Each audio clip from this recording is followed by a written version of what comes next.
All right, welcome back, fellas. Another episode of Radio Chatter. Today I have the man, the myth, the Regi. Ooh, that was Yeah, creative. That was creative. yeah. Regi is also a content creator for Deadline. If you haven't checked out his channel, I'll throw it in the description as well as the pinned comment. Go check him out. You also do. I think I've seen on your forgive me because I don't really watch content on YouTube when I'm like in the thick of it with making content. It's kind of hilarious. Like I'll stop doing YouTube for a little bit and I'll just watch everything. And then when I'm creating content, I don't watch anything. You also do stuff on Helmet too, right? Yeah. Yeah. It's what got me into the game, actually. Oh, really? So did you like start with Helmet and then you went over to Deadline? No, I mean, yeah, before I started the channel, I started with Helmet, and then, but the Regi channel itself, I started with a Deadline, just a test video. I went to Guts and Black Powder for a bit, and then after that, I went Deadline. What the fuck is Black Powder? Is that like a Guts and Napoleonic Black Wars Powder. kind of? Yeah, exactly that. It's a zombie game. I thought Oh, it it's would be good for content. Yeah, interesting. Napoleonic War zombie game. A zombie game. I could totally see like just a regular Napoleonic War PvP. Just like I'm pretty sure there was one game that was like crazy in depth where like you even had like map to map travel, and there was like private groups for it. I remember hearing about this a couple years Blood ago. and Iron, I think. Yeah, it might have been that. And I remember thinking about it and being like, that sounds so fucking crazy. Like, and I remember the map sizes were like 100 players. I was like, that's gotta be crazy with voice chat. Cause I've seen like some of the AAA games that are like that. And it's just in Roblox, you get a bunch, the same Crazy, thing right? with a bunch of kids. That would be, oh my God, that would be gold. It would be hilarious. So I guess we'll start off with actually getting into some Deadline stuff then right away. 0.25 update, general consensus. I guess kind of just thoughts and opinions on 0.25 from 0.24. 0.25 for the most part. I didn't actually play until a few days ago, really. I did test it out. The new attachments, they're nice, but really I didn't get into the game until I started recording a few days ago, as I said. And yeah, we are starting to get back to 0.22. I'm starting to enjoy the game a lot more now. Yeah, I would agree. I think there's still obviously like a bunch. Well, I guess for kind of recap, we can just go right to the next topic because then it makes sense. I'm kind of in the same spot as well. Like 416, my beloved. I have been trying to source a 416 upper IRL for a very long time. They're egregiously expensive.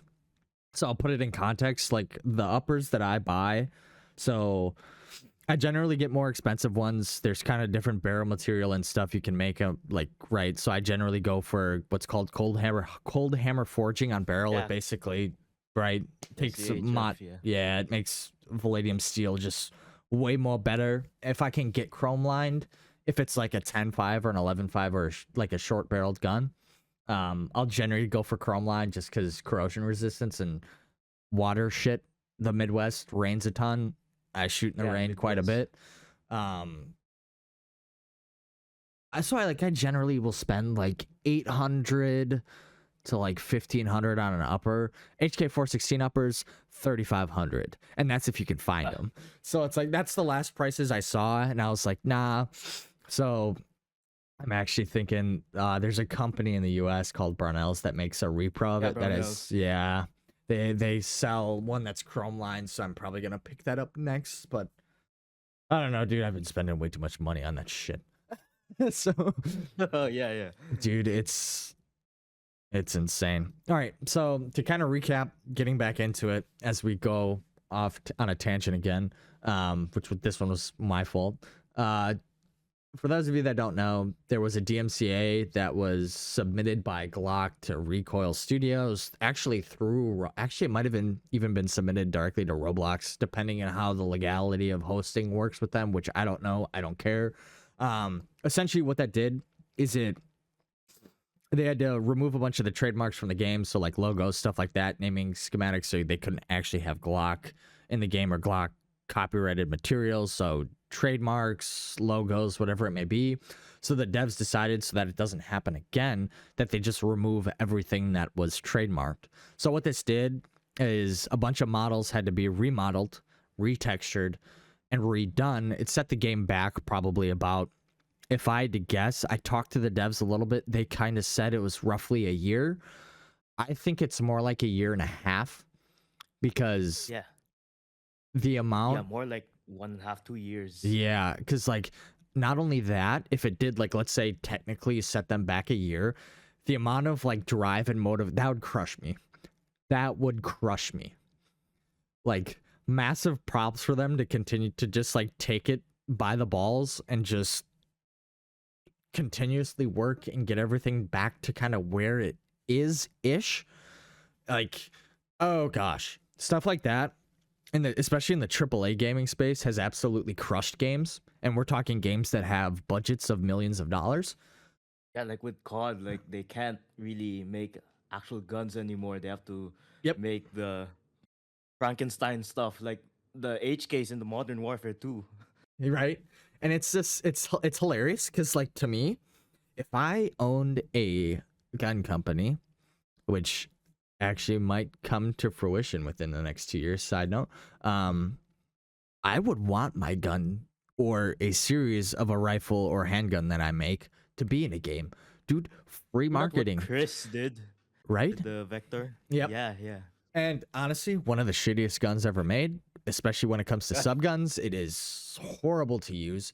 I, I should say that, considering we can't really own full autos now that FRTs are kind of a thing. So if you don't know this, Yeah, Regi, 40s. yeah, Yeah, okay, I know. I'm sure, yeah, because talking to you a little bit before it happened to you, I kind of have a feeling you know at least a little bit about guns, considering you do, because I see your build videos and stuff. But anyway, um, I would probably try one again and see how it is with an FRT, but I would never get one that is semi-locked. It's like the recoil drives you down, and shooting mechanically, it's just Yeah, cause like the not. Super V, the recoil system, right inside the gun. It's Yeah, how that bolt kind of yeah, moves down that track and down. It actually pulls the gun down. So what that does, biomechanically, when you're shooting like that, right, and you're kind of, if you're doing any modern grip on the gun, biomechanically, you can't really, like, if somebody pushes the gun down from the top,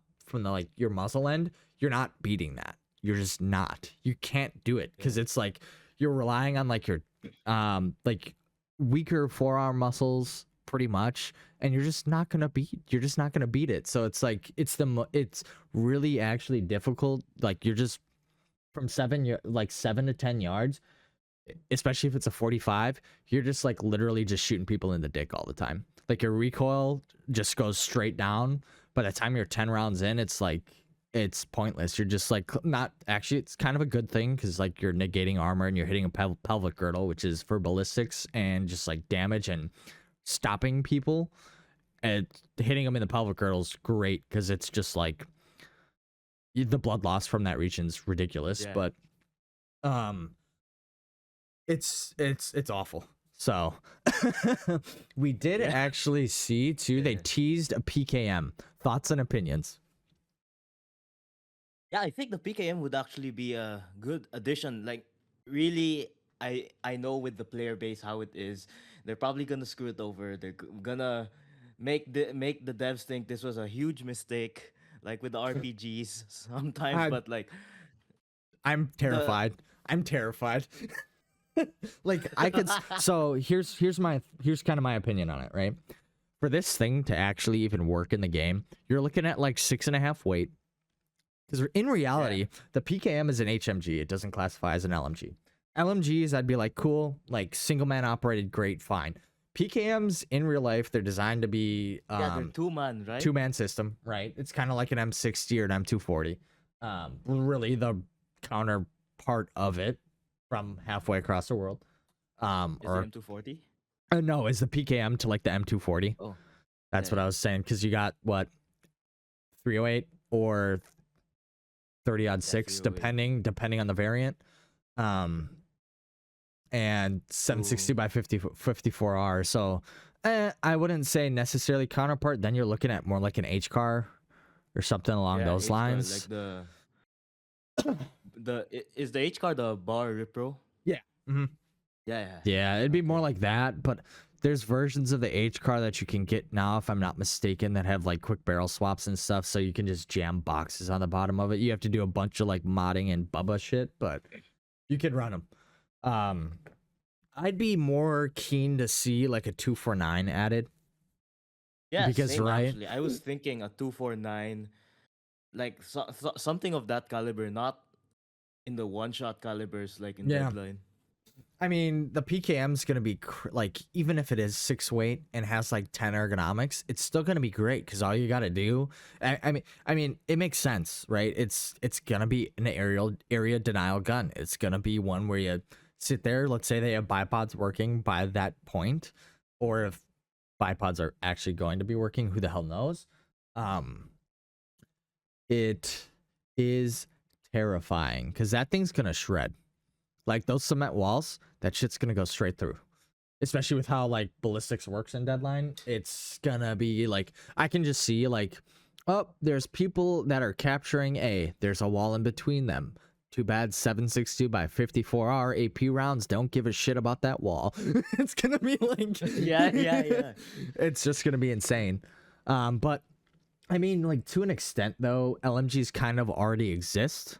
They're obviously not super popular because the M27, you can build that. Yeah. You can build a long barreled M4 that runs 60s or 100 rounders. Yeah. And then you can run a Or the AK. RPK. You Yep. could build like a super pseudo RPK. I think I did with a the video on AK. one a long time ago. Yeah, RPK 16 on the AK-12. Yep. Right. Yeah, I did. And then running the 95 round drums, which Yeah. it's honestly like, I think I did like the shorter barrel variant of it because ergonomics are a thing, but it was not that great. Like Yeah. the this was also a year ago. Recoils changed, progressive recoils in the game. It's probably honestly worse now that Yeah, progressive honestly, yeah, the recoils in the progressive game, recoil which is I think is a good change because, like, in reality, right now with the state of the game, you can only run 4 mags. So, yeah. yeah, right. You hit your headshots or just 2 to the chest and call it a day. I also think there might be a damage bug. I don't know if it's intended or not, but like damage definitely penetrates if you hit somebody arm chest, I believe. Yeah. That's been a thing for a really long time. Which I it think kind that's of should intentional. be. It should be.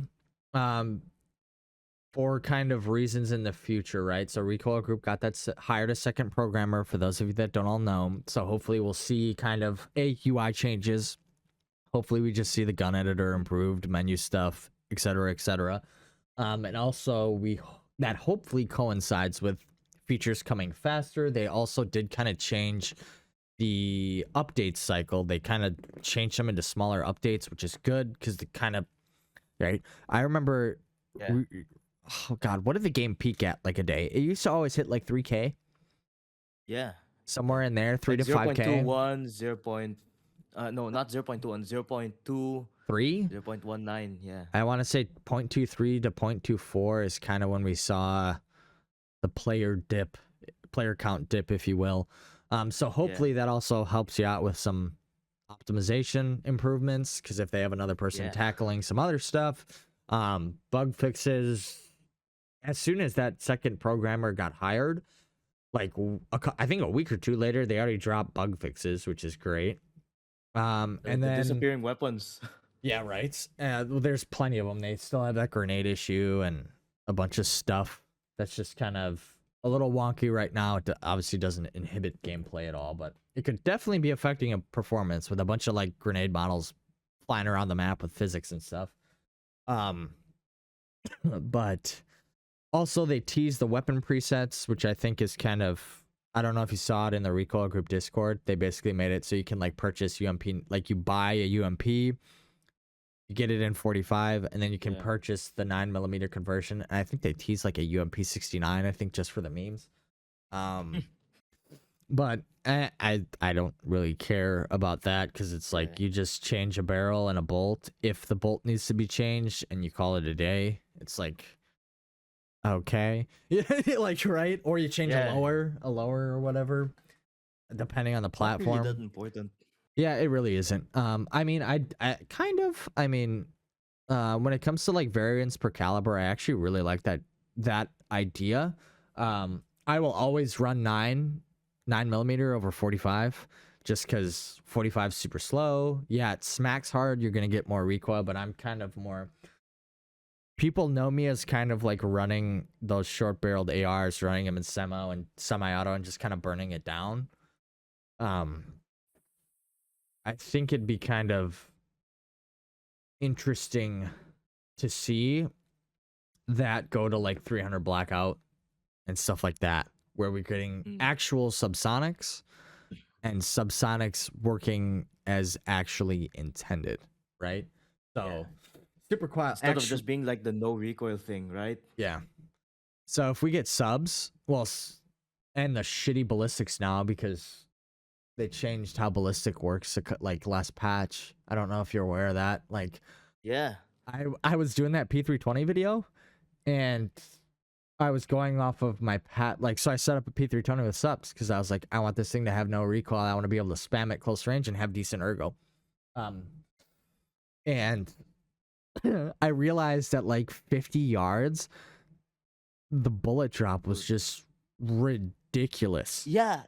There's this one ammo on the Mark 47, just the Mark 47. I don't know about the AK-762, but this one ammo, I forgot which one it was, but at 50 studs, the thing is, it's hitting the floor. If you check with a LPVO, you can be aiming Yep. two heads above the guy, and it's still going maybe 35 studs in front of him. Yeah, it's like you're shooting freaking Nerf darts. It's crazy.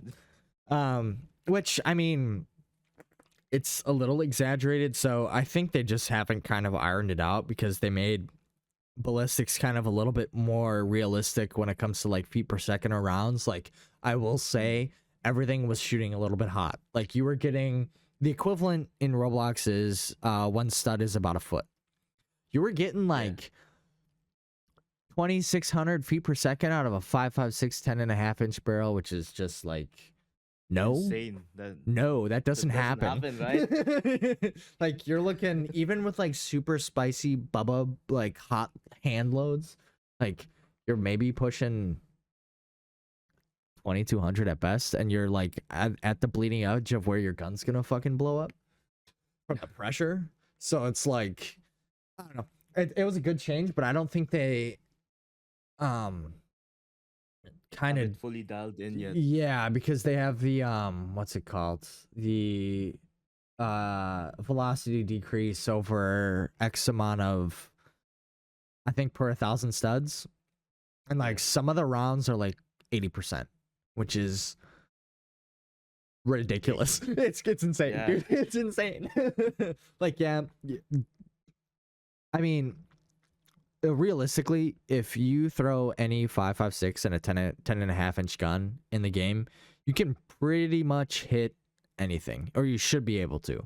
So because right, the engagement, the maps aren't big enough for like that to really matter. So it's kind of like you know what I mean? So it's Yeah. I don't know. I definitely noticed things are like less hit scanny. And like for my long engagements, if I'm running like a 14.5 and I'm shooting across an stand because I see a dude pop out somewhere, I do have to lead him a little bit to get that headshot. But it's I don't know. I like it. I just think it needs a little bit more ironing out. Yeah. So next one we got. Did you see the like character customization? Yes, I stuff? did. I've been tracking that since I joined, like back in 0.20, 0.21. I saw character customization on the menu and I was like, maybe we should that's a good feature. Right. And then yeah, but I've been waiting. It's never come, and then we finally get it. Right. And side note, if you actually go into the the staging branch and you hit middle mouse button on the menu, you can actually kind of see it. It's super broken though and busted. Um, so this one to me is pretty huge. So with this, I think it's probably just going to be cosmetic to start. That makes the most sense. But this does obviously allude to some sort of armor system. I've already kind of talked to the devs a little bit about it. Kind of disclaimer. I don't really want the devs to. It's the devs. When it comes to the devs, it's their game. I don't want people holding my opinion because I'm a content creator. Over other people's. I hate that shit. I hate it when Twitch streamers and content creators are like, you need to do this, blah, blah, blah, blah, blah. You know what I mean? Like Tim the Tatman, like that kind of thing. Yeah, it happens everywhere in every space. Because, like, I mean, I don't even play the game that much. I probably playing it like it depends. I'm playing it for like an hour when I'm recording, or 40 minutes I'm in game when I'm recording a video. If it's just like a basic gameplay video. And then just editing that down. And what if I do 3 videos a week? It's like 2-3 hours. So I'm not really playing the game all that much. There's people that know life it. Trust me. Yeah. I think that's a lot rarer now than it was a couple years ago. But yeah. So with that, hopefully, I do hope they come out with an armor system.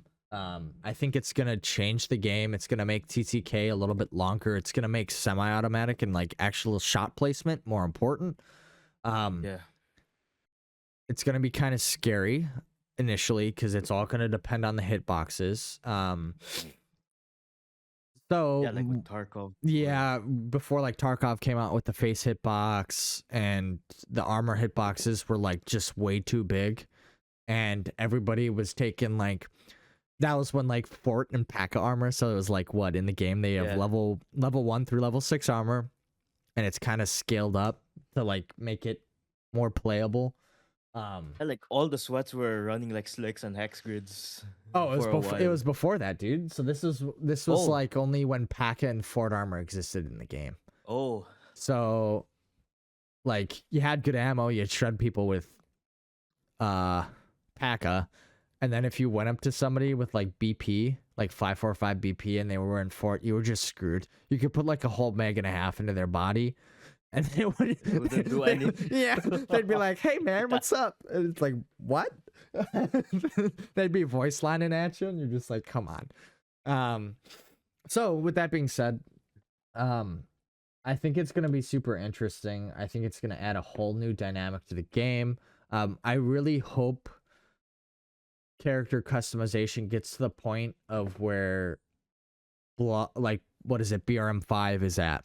Yeah. BRM5 is a whole nother thing. I think that game is... Yeah, it's a whole nother thing. That's a whole... I think, side note, I think that game's really missing the mark with what they've been doing the past couple years. But... Yeah, for the most part. Like, taking out the PvP... Well, A, their gunplay's shit to begin with. It's just not good. They took out the PvP mode, which was the only reason I somewhat spent any time in that game. You know it's back. 25v25? Oh wait, no, skirmish, no. Yeah, I don't think they're returning it. That's the only reason I played it. Like, I got into it for a month or two, and then they just were like, "Nope, sorry, bye." And I was like, "Okay." And which we can kind of skip around then. And so I released that video. I don't know if you... I think you watched it because I think you commented on it. The oh fuck, what was it? Kind of my deadline wish list video. Oh, let me check actually. I don't know if you watched it. I think you watched the most recent one on the Gordon Carbine because I think you commented on it. But, yeah, I did comment on that. I could have just been getting that confused, but I kind of dropped one of my wish lists for it was a PvP, like a competitive ranked. So kind of how I explained it in the video was, hey, see, basically how it works is you queue up for competitive. There's either 2v2, 5v5. It's basically CSGO, but without buying before rounds. So you lock in with whatever loadout. You get queued up against another team. You vote out maps. You get down to like, let's say there's 10 maps existing in two. You queue up, me and you queue up for 2v2. There's 10 maps in existence for 2v2. You vote it down to like three maps left. Then it's random number generator to select one of those 3 maps. And then you go play your rounds, right? And then, so with this, I think this has so much potential. It's insane because nobody's ever done it to this kind of degree. Tarkov Arena tried it. They fucked it up super hard by adding AI and a bunch of RNG to it. But when it gets to that point, let's say character customizations in the game, there's an armor system. Let's say there's maybe even a super dubbed down like Tarkov-esque healing system where I'm just saying like no painkillers or like black limbs or any of that stupid shit. Just like, hey, I can take out my Salua and heal real quick, and it may take me like 5 seconds or 10 seconds to get healed up. And get rid of that. I think there's a passive healing in the game. I'm actually not 100% sure. It's really slow. I think it took 5 minutes for me. Takes a really long time, and I just want to see gameplay be a little bit more dynamic. But you could get to the point of where you're tailoring your loadouts for 2v2, you're tailoring your loadouts for 5v5, right? And then it gets into the super autistic shit of what Deadline is with the gun builder. What would be like a BRM5-esque character customization where you can change out plates, change out carriers. You could rock big ass IOTV vests, but you'd get stuff like really slow or ergonomics debuffs. English is hard. And then putting that up into a ranked competitive setting is like, that is my dream of a game. That is my dream of a game. Like Project Argo tried to do it and they fucked that one up. Tarkov Arena tried to do it and they fucked it up. And it's really not that difficult, right? The only thing that would need for it to exist and do it well is you're gonna need the game's nowhere near ready for that. They need smoke grenades, they need flashbangs, they need concussions. You wouldn't have to be just limited to 2 grenades, right? It'd be what your person can carry, but everything scales with weight. That's how you balance it. So I'd be able to build my loadout in real life, like rocking a Cry JPC with Hesco 3611s in it, the same placards and stuff, and then you could customize what mags are where, how many mags to bring in. It completely changes the game. And why I think, to kind of caveat that, is, right, we know the game's having issues with player retention, right? Yeah, it's having why do you think that is? Because there's nothing really to do. It's just the gun builder. Exactly, there's really dude. nothing else. Exactly. Yeah. You need something that gives a player, they discover this game, they hop into, let's say, Arena, which is like the 20v20 or the 7v7, just the rolling matches, right? Oh, great. I got some money. I got this build. I got this loadout. I think it's sick. Let's hop in with a buddy to 2v2 competitive where we can actually have something to work for, which is a higher ranking. Dude, you could put a fucking speedball tournament system into the game, right? So hear me out. Let's say further down the line, the game gets a bunch of features and updates, blah, blah, blah, blah, blah. You have just regular competitive that you can queue for, which is one match. Let's say it lasts anywhere from like 20 to 15 minutes. It doesn't need to be like CSGO where it's a fucking hour and a half and up to like 30 rounds. Let's say they do it like first to 7, win by 2 or something like that. So the rounds aren't super long. You could even scale it down for speedball tournaments, but it'd be like you queue for a tournament and then it auto generates a bracket of like, let's say 16 teams. And then it just plays the fucking tournament bracket out. Yeah. How insane would that be? And then you could even have like cash rewards or like skin rewards or some sort of reward system for like where you place in that tournament. I think if they did that, I don't think they'd have a problem with player retention at all. Yeah, people would be coming back. Because the game is already... Really, like... Go ahead. Yeah, I was just gonna say, like, people would come back even if they're not really like the most uh guntistic. We'll say, yeah. Yeah, and then so not only that, it teaches people about guns, which is great because guess what? They're a reality of the world. You should probably learn or somewhat be knowledgeable in case you ever have to pick one up. Um, B, the game's super autistic to begin with. It's gonna be more autistic when loadouts are a thing. It's gonna be even more autistic when there's different types of grenades and all this shit that's added. Then you introduce a competitive system where, as humans, we're just naturally bred to compete. You look at the world economy, everything is a competition, right? Throw that into the game, that solves your player retention issue completely. Yeah. Especially like ranked, dude, would be. I would play the game for fun then. I would jump onto the game every night and play a couple rounds, play 2v2s with other content creators, and dude, I'd be having a blast. But I don't know then, like, really the only thing then you work for, like, I think at the end of the day is like kind of ranks, Yeah, which right. people can argue that that's like not a great system, but then like look at CS:GO. Yeah. 33 million people online or some shit right now. It's like, come on. So, I mean, I did also see too, I think a cool aspect of it too. I don't know how they're going to balance it, and maybe with weight, like night vision customization, like either you're running Yeah. dual tubes, quad nods, Quads. GPNVGs. It'd be weird. I hope they do. I hope to God they don't add a thermal. I Yeah, yeah. hope to Kote would just God. make it like whole lot whole the game night would be unbearable because like Oh, dude. there's this bright green outline like it's the old Ghost Recon games. Yeah, dude, it'd be awful. And obviously for competitive too, you'd have to take out RPGs and stuff like that, because that Yeah, would just agreed.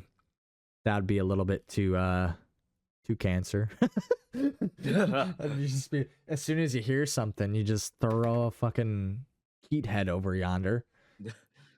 Oh, Then it which of course goes through the wall. right, and like honestly, I hate them, I do, but Agreed. I don't run into them that much. Yeah, not anymore.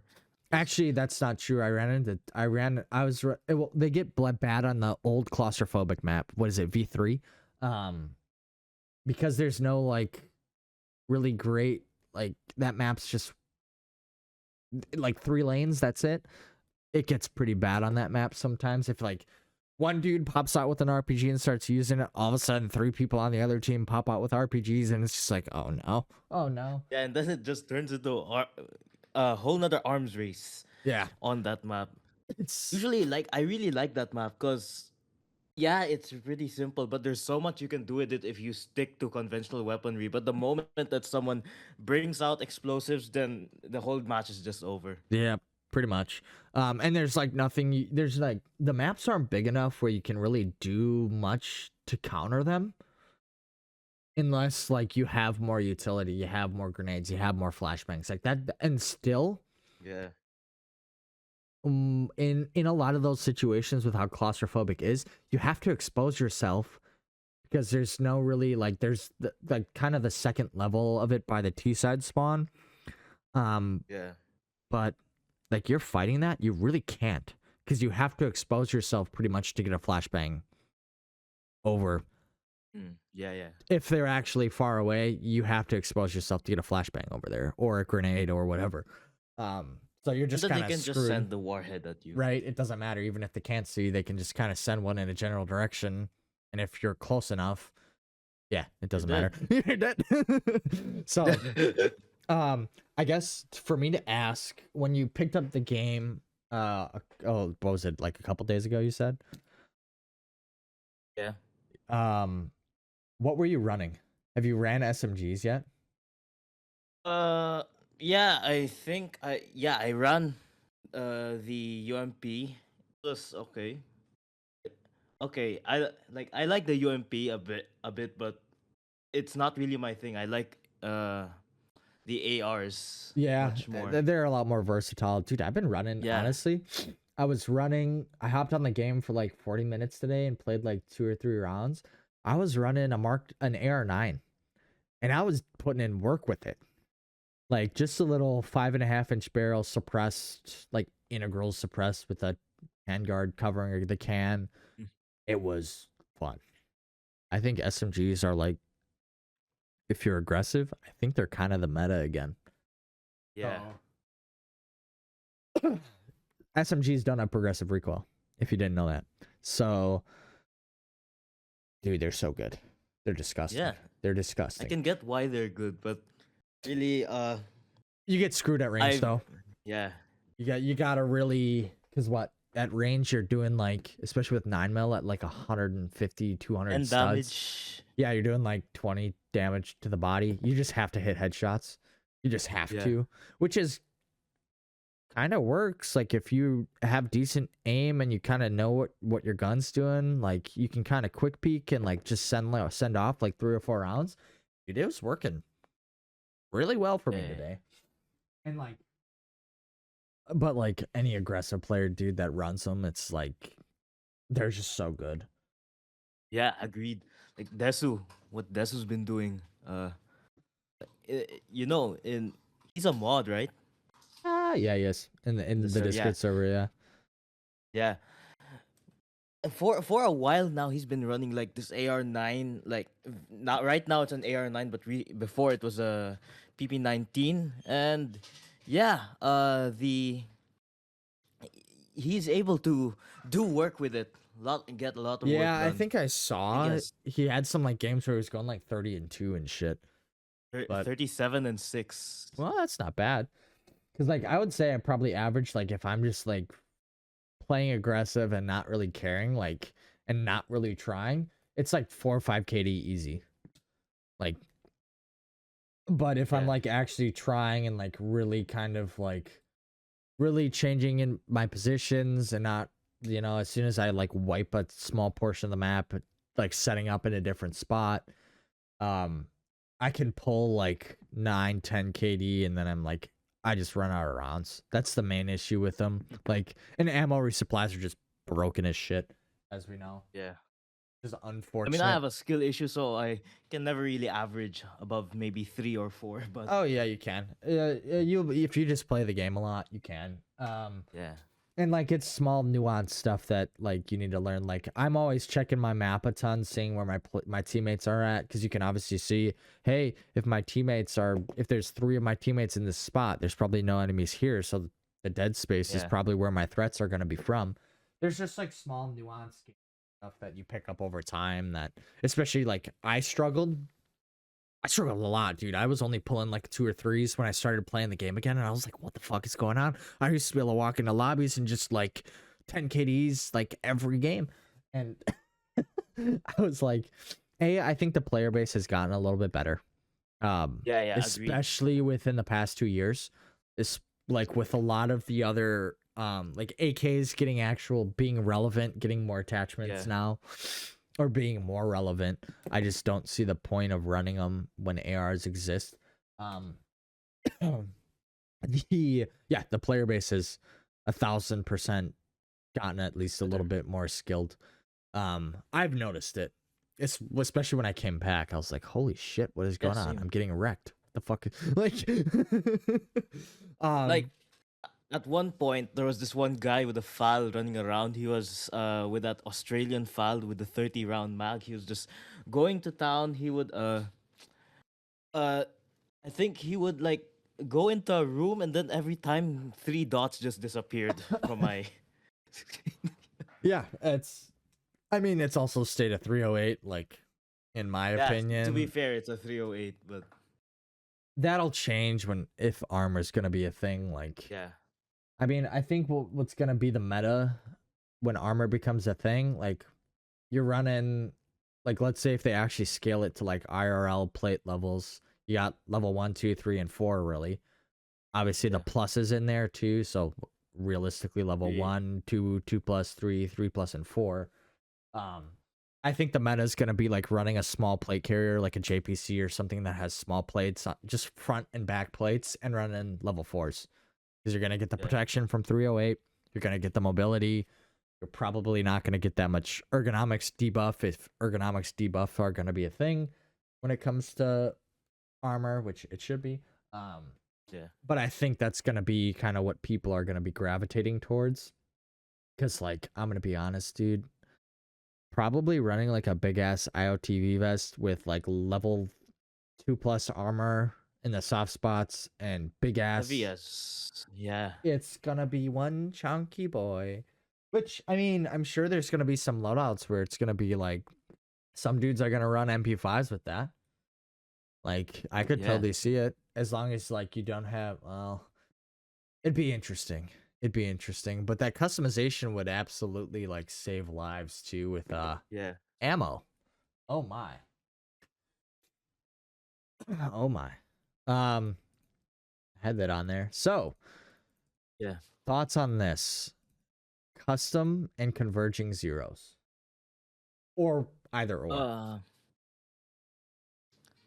uh I don't know actually. Uh So right now, one sec. um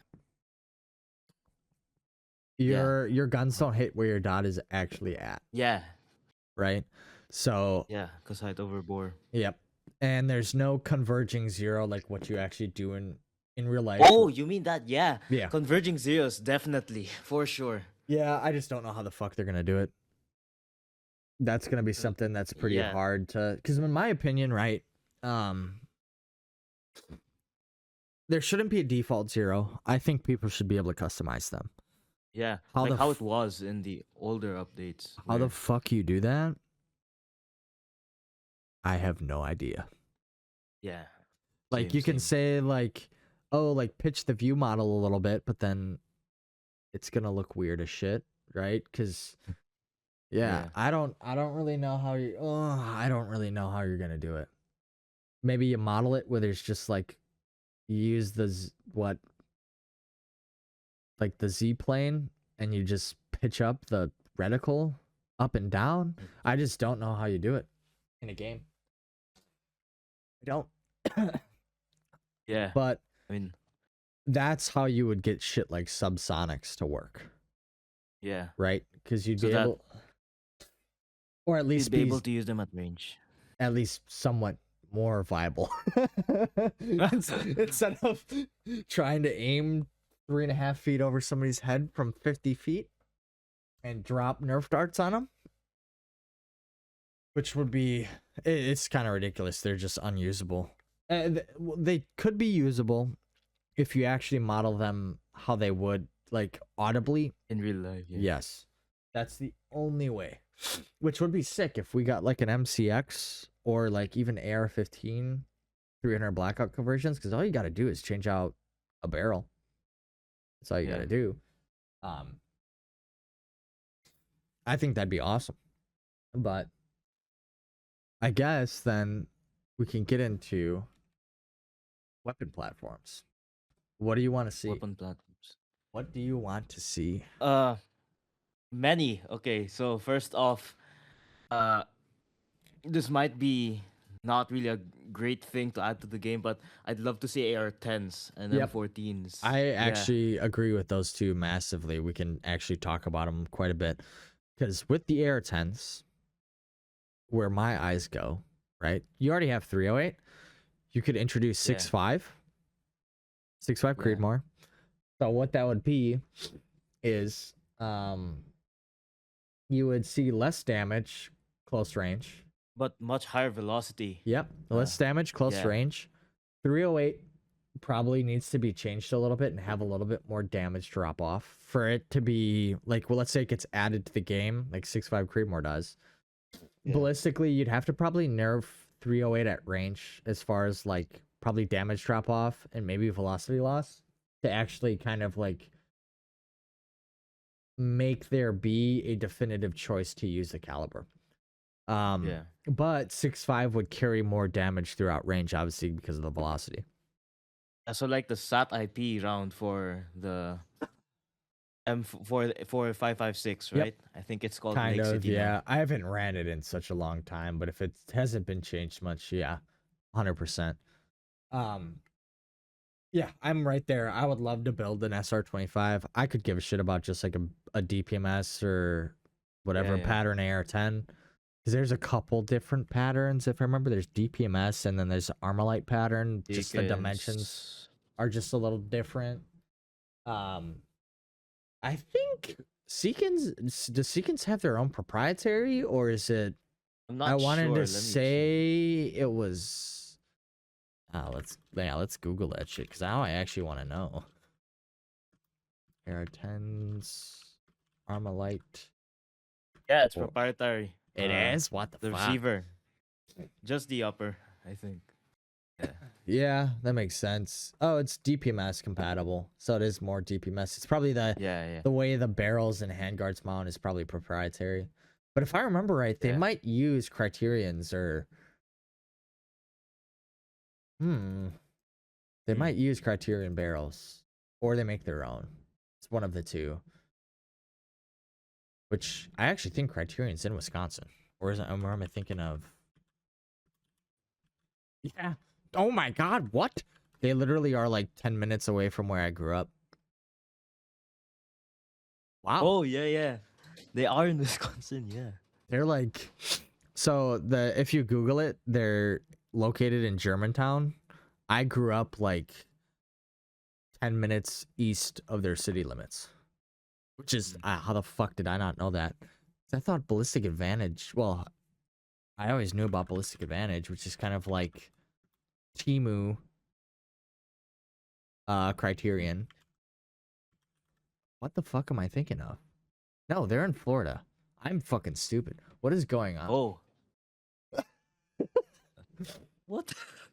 I guess I was just confused. My memory's Yeah. not very good. But anyway.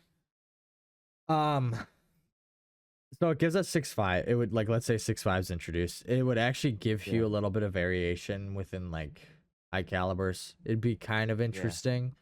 Like not just 5.56.308 or 5.45 and Yeah. 54 7.62 54. And I think the game needs a little bit more variation when it comes to that, especially a lot of those calibers that are multi-caliber. Or there's those Yeah. platforms that are multi-caliber. Yeah, the calibers are multi-caliber. Dang. Whoa. So I guess anything else? Anything else? Let me think. Some kind of bullpup that isn't the AUG. Or that Honestly. isn't the QBZ, right? The QBZ's in there Yeah. too. Like Yeah, I the don't know. QBZ. I don't know what they would put in. L85 I don't think is a good option because it's No. just doo Like- doo. It would be kind of cool though, but I don't think it'd Yeah. be a very great addition because you can't do a lot to it. So What was it? The VHS2? HS The- product? the fucking Daewoo? Is that what you're talking about? HS2? Wait, let me check. Or my HS product. Yeah, I need to HS look at an product image. VHS2. Is your I product think VHS? it's. Isn't this like made the by Springfield Hellion? Yeah, it is the Yeah, okay. Hellion, literally. I was yeah. I was getting so confused. I thought you were talking about a freaking K2 or like a Daewoo, and I was like, what? I've never heard the Hellion called the VHS2. Actually, I have because I totally watched that Grantham video. I don't watch Grant. I never watched that video. I'm gonna be honest. Yeah, honestly, I knew dude, it existed. But... I've shot them before. They are not it. I can't. I just can't. Oh, I'm so wired for ARs and AKs where it's like it just feels so wrong. with bullpups. Yeah, dude, it feels so wrong. They are nice. Like the triggers are sometimes good, maybe shit, mostly shit. But Especially it like with is- Caltex. I honestly, hear, like, Caltex are- honestly, like some of the guns that I've been most interested in lately have been Keltex. Because they're just like, what in the super weird crack? ass. Like who smoked some meth and designed a gun out of like recycled garbage plastic, and they actually work. I have a sub 2000 that I got secondhand off of a dude like 5 or 6 years ago. I've probably put 8,000 rounds through it. It was my first 9mm PCC. It was like my first pistol caliber carbine. So, and do you know what that is? The sub 2000. Yeah. Yeah, Yeah, of course, sub that thing 2000. is a fucking crack gun. Like, who thought taking a gun and like folding it over in half like was a great idea? But dude, honestly, it's been It completely works. reliable. It works. It's actually pretty decently accurate. I can hit head boxes really consistently at like 100 with it, with irons, which is a lot to be said. Yeah. The iron sights are okay. They Mm. are a little bit. There's definitely more to be desired for a sighting system, but like it works. It's actually a really cool concept. I've wanted to get a Gen 3 because they make it so that the barrel twists when you fold it, so you can actually run an optic stack on it and fold the gun. And then they have the they named it something else, but it's the integrally suppressed one. That'd be super Let's cool. see. So just like Google sub 2000 or sub 2000 Gen 3 suppressed. They make a model of it. Oh god. Up 2000 CQB. Might be the CQB. Yeah, that's what it is. So that thing's there's an integral suppressor in that thing. It looks ridiculous. But like it's like actually a really good in my eyes, like no matter how much people crap on Keltec, they have some pretty decent guns for like a really cheap price. Yeah. Like you can pick like I'll put it in perspective. My AR build, my 10.5 is probably off the top of my head, $3,500. My 14.5 is about 5,000. I can pick up a suppressed 9mm PCC for like 650. Like, From Caltech. yep. And the 10.5 and the 14.5 5.56 AR-15s are not suppressed. I have a war comp on the 10.5, and I think I just have on the Daniel. I just have I think it's not a regular A2 bird cage. It's Daniel Defense's extended bird cage, and I just haven't felt the need to suppress that gun. I'm kind of scared too because Daniels just are kind of they do that. A lot of AR manufacturers do this whole thing where they don't know how to gas a gun, so they go, "Oh, Yeah, it's I've been combat hearing that. gassed. It's combat gassed. That just means we're gonna beat the shit out of the internals of the gun until it blows up." No, I'm just kidding. I would say with the Riz 2s, they were definitely overgassed to all hell. Like if you, I had, so the first AR-15 I ever bought, and I'm so sad I got rid of it, was a Daniel Defense Riz 2 front sight post. Holy shit, that thing was vibey. And it's like 2008 Global War on Terror. It's when they were upgrading M4s and they put the Daniel Defense G1. rail with the cutout for the front sight block. Dude, that thing was hot. And I got rid of it because I traded it for a brand new Riz 3. And I am I'm not mistaking my choices because the Riz 3 is actually gassed good. And I just threw all I had to do. It was a tiny bit over gas, so I threw like it. I want to say Daniel Defense sends them with just a regular carbine spring, and I threw in like a blue Sprinko, which gives you about 15% more resistance out of the buffer spring, and it's like ejecting 4 o'clock. It's pretty money. So I think if I were to suppress one, I think it would be the 14.5. The 10.5 I just kind of want. It lives next to my bed, and I kind of so when I live with my girlfriend, we obviously sleep in the same bed. If something were to happen in a bump of the night, I have ear protection sitting right next to my bed and 2 mags of 55 grain hollow point, or 55 grain black tip, so it's in theory a hollow point, but it's got like a plastic tip so it flies better throughout the air. And the war comp, you know what a war comp is. It's a blast diverter. Yeah. Blasts everything forward. My thought process is I don't want to have a can on this gun. The hallways in my house are not very wide, so I want to keep this gun as short as possible, but I also One, I have a gun that reaches out to 350, 400 relatively easily, which is that 10.5s ballistically, like, you don't want to push them past 350, really, because, like, ballistically, it's kind of doo-doo. The war comp just adds, like, 3 inches off the end and makes it loud as fuck for whoever's on the receiving end of that thing. So that's the idea, is if I have to go through a traumatic event, I want to turn into the traumatic event. That's kind of the thought process. Just loud noises, you're going to be concussed as hell.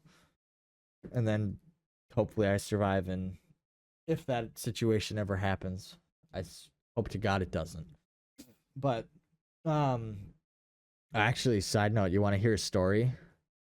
Yeah. So, Sure. I lived one of the major cities where I went to college was Milwaukee. It's in southeastern Wisconsin. If you kind of look at the Great Lakes, it's kind of a port city on Lake Michigan. So pretty big city. I lived off campus. I want to say this was my junior or senior year of college. Right when I turned 21, I had gotten my concealed carry. I was walking home from the girl's house I was dating at the time, and I noticed that there was a gentleman who was not so gentle in the long scheme of things, was following me home from our house. So kind of what I did with the path that I was following is, because it's like city blocks, or like, a city block. I kind of did like this S pattern and just kind of was making random turns. And like, if you were following me, you'd be like, what the fuck is this guy doing? Is he like schizo with the direction I was going? And this dude wouldn't stop following me. He was about, I'd say, like 15, 20 yards behind me. He would kind of get as close as to about like 15 feet, and he wouldn't come any closer. Then I turned down the street to go towards my house when I got a lot closer, and it was a lot less people on that specific street, because it wasn't like one of the main city streets. And the dude pulled the knife on me from like 10 feet away, and I just drew on him. And I didn't have to shoot him, because he was like, he saw the gun and was like, well, I'm gonna go the other way, and he just ran. And it was so wild. Like, I called the cops immediately, because my thought process was like, hey, if somebody saw me like from 50 yards away just draw a gun on somebody, and he didn't see what was in this dude's hand, because like, some people are just oblivious and don't look for things, and when they see something that they don't normally see, they can generally, let's say it's a 45-year-old mom who knows nothing about anything, right? Who's been kind of sheltered or something like that. All she knows is, hey, this dude just drew a gun on somebody. And she calls the cops. They look at camera footage or something from a street down the road, and they see me walk into my house. That'd be kind of a hard one to explain, right? Yeah. It wouldn't be, but it just legally here, the innocent until proven guilty isn't really necessarily a thing anymore. You are held in jail even if you didn't do shit wrong when there's like guns or weapons involved. It's kind of shit. Guilty until proven innocent. Yeah, it's kind of the opposite now. And cops came, and they literally just took a statement and left. They didn't do anything. They didn't want to know anything about this other guy. It was wild.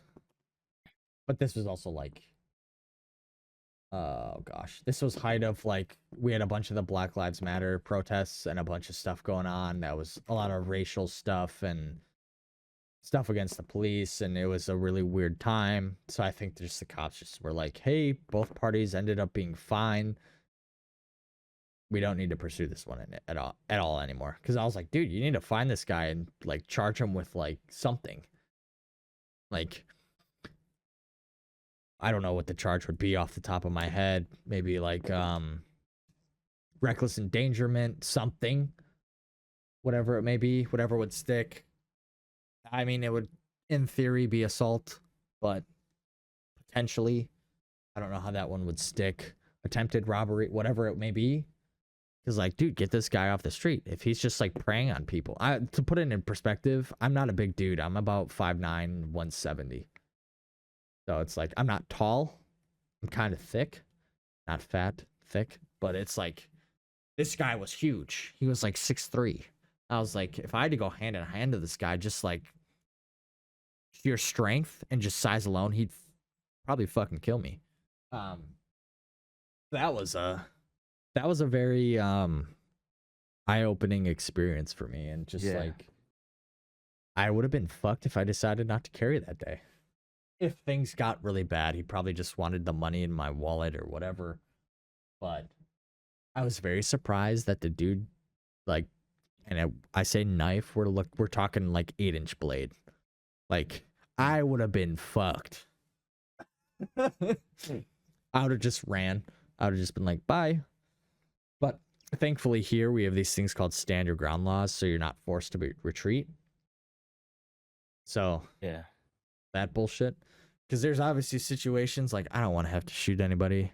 If I have the ability to escape, and I feel like I am not, like, grandma 80-year-old flies up to me and is like, I'm gonna kill you. I'm gonna be like, no, you're fucking not. Now, if she draws a gun, different story. But if she like says, I'm gonna kill you, and she's clearly just like delusional, I'm just gonna keep my distance and go about my business. Not like looking for anything. But yeah, that was a pretty crazy experience considering I grew up like pretty suburban and like Yeah. in a very smaller-ish town. So yeah, that was interesting. Completely derailed the conversation. Remember how I said we weren't gonna do this, Yeah. right? What happened? The deadline. What happened to Deadline? It's gone. Deadline's not coming back. Gordy's gone, man. I'll be outside. I don't even know what to talk about next. We're talking about weapon systems. Let's get back to that. What else do we Yeah. want? Yeah. Uh, Uh, I'll throw it in. We'll switch off. yeah.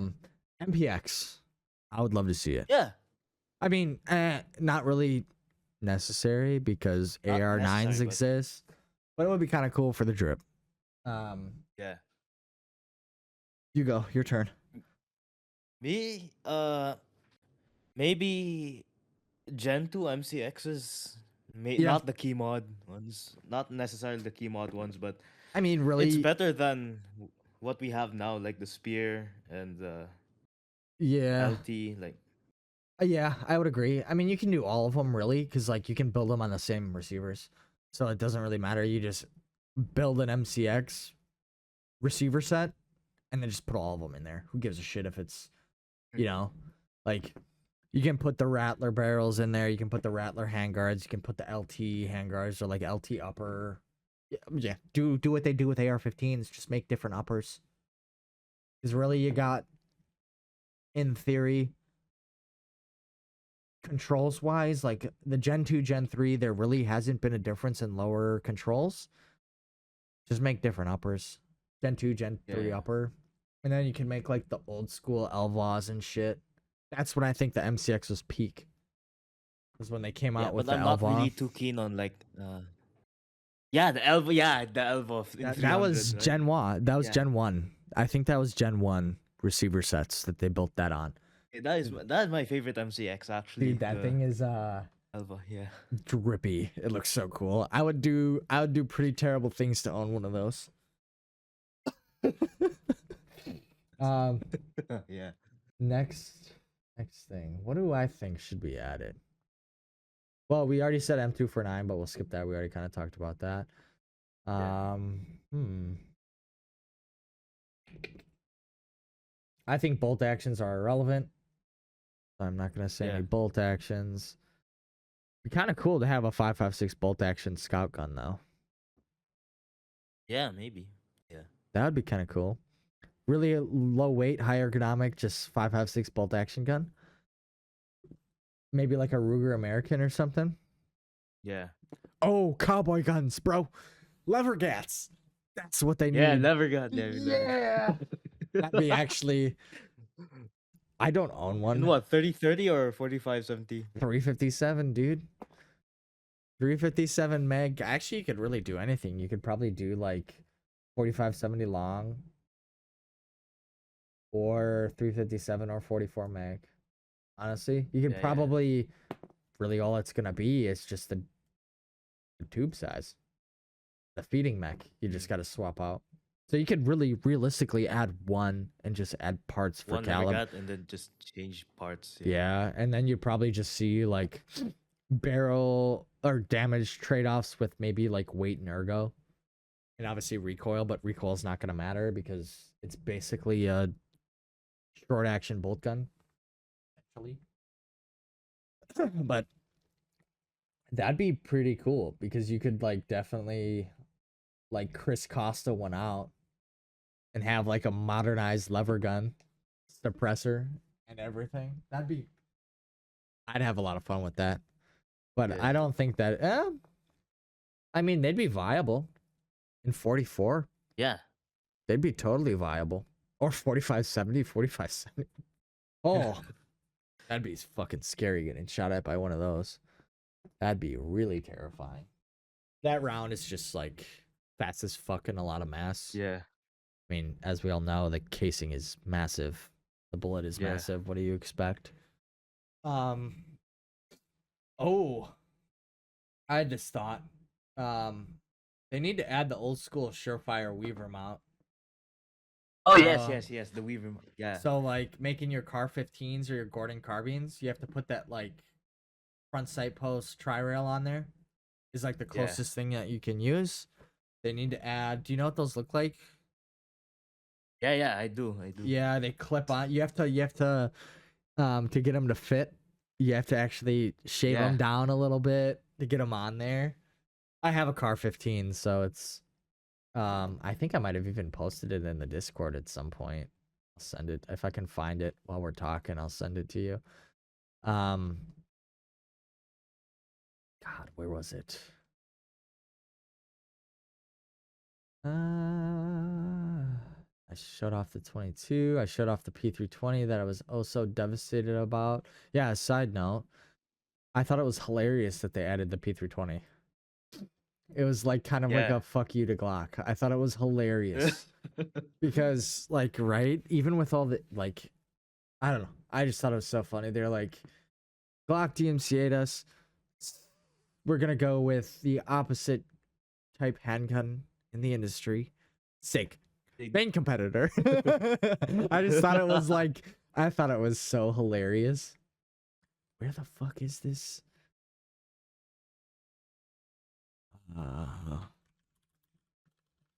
I want to find this so bad. There it is. Yeah, I'm DMing it to you right now. What? Why is it asking me for nitro? Uh-oh, this file. I'll just reply to it and tag you in it. God damn it. Why does it do that? At Regi. I threw it in a deadline build talk. Let's see. And you might need to click on it to see the attachment. Oh yeah. So, yeah, I remember this. I remember you sending this. Dude, I only built this thing for like $500. Which is crazy. 500. Yeah. That's crazy actually. The upper and lower is like a super cheap PSA. And I didn't really care about it. Oh, by the way, how is PSA doing? How is PSA doing? How are their parts? Like PSA as a whole? Well, so they make nice stuff. So my 10.5, the Mark 18 is actually a PSA Saber upper. That's the only shit I would buy from them if I was considering anything serious.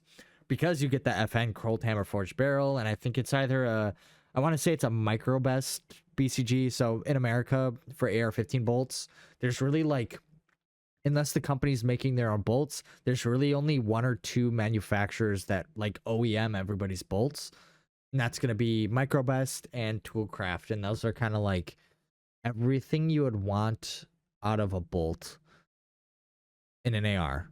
Because like the biggest concern now with modern manufacturing is QC issues. Is the thing going to be magnetic particle inspected so there's no like kind of cavities within the actual steel? And then you want to make sure that it's like Carpenter 158, the actual bolt head itself, because it's two pieces, right?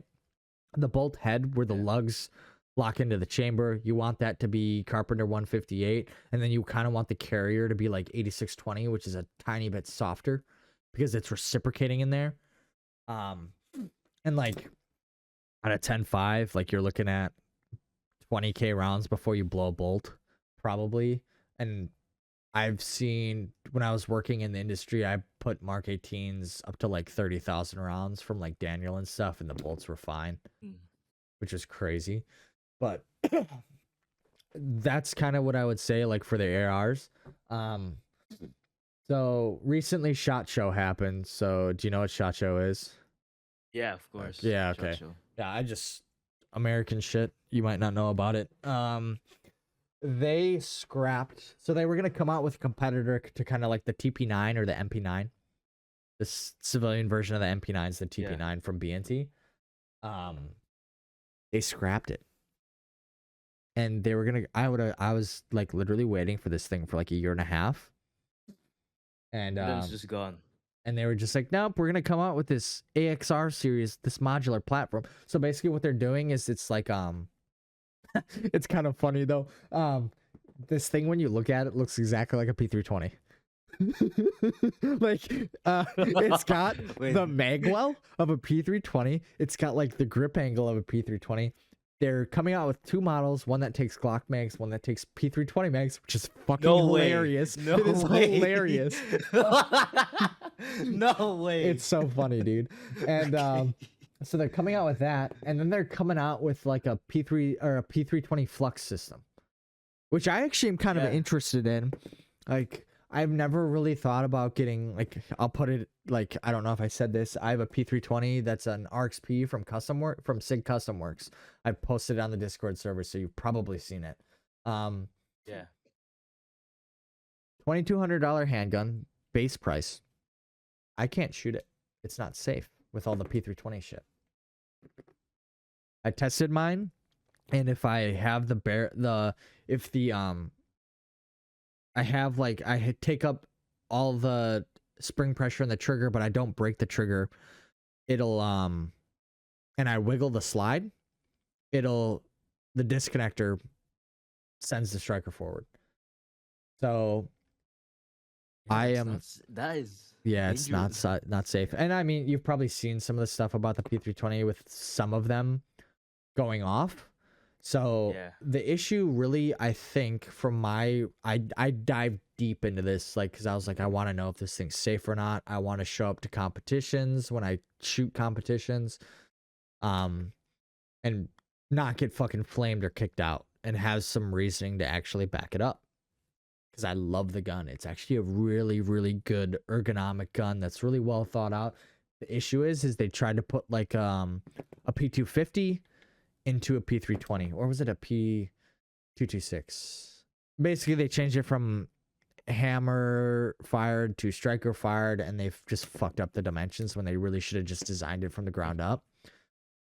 They probably did it to cut corners to make, like, when it comes to small parts and stuff, so they could use small parts over different lines of guns, which would obviously save them money long term. And to my knowledge, the one that I have is a flat face fire control unit. Those are deemed safe, like they won't go off if there's no pressure on the trigger, which I'm actually okay with. But I'm also not, because now that I say that, I realized every time I've gone to the range after I learned about this whole issue and how SIG handled it, I have never brought it with me. So, and I don't know if you know, SIG handled the situation by saying, oh, the P320 was never designed to be carried with a round in the chamber. I am very... And they basically gaslit the shit out of everybody. Oh, it's pissed, dude. So I, for example, by that time, I built a AR9 with the old school Uzi mags. So it's a 635, like kind of like DOE style lower. And an 8-inch KAK Industries upper. So it's like a modernized AR9. And I was like, I don't want to spend a ton of money on this. Like, I'm using it for more of a training tool, because 9mm, half the price of 5.56. And I was like, oh, I should just put like a Sig Sauer Romeo 7 on this thing and spend $100 on my optic because it's kind of like the king of budget red dots in that $100 price point range. And then I was like, wait, I'm never buying a fucking Sig product ever again.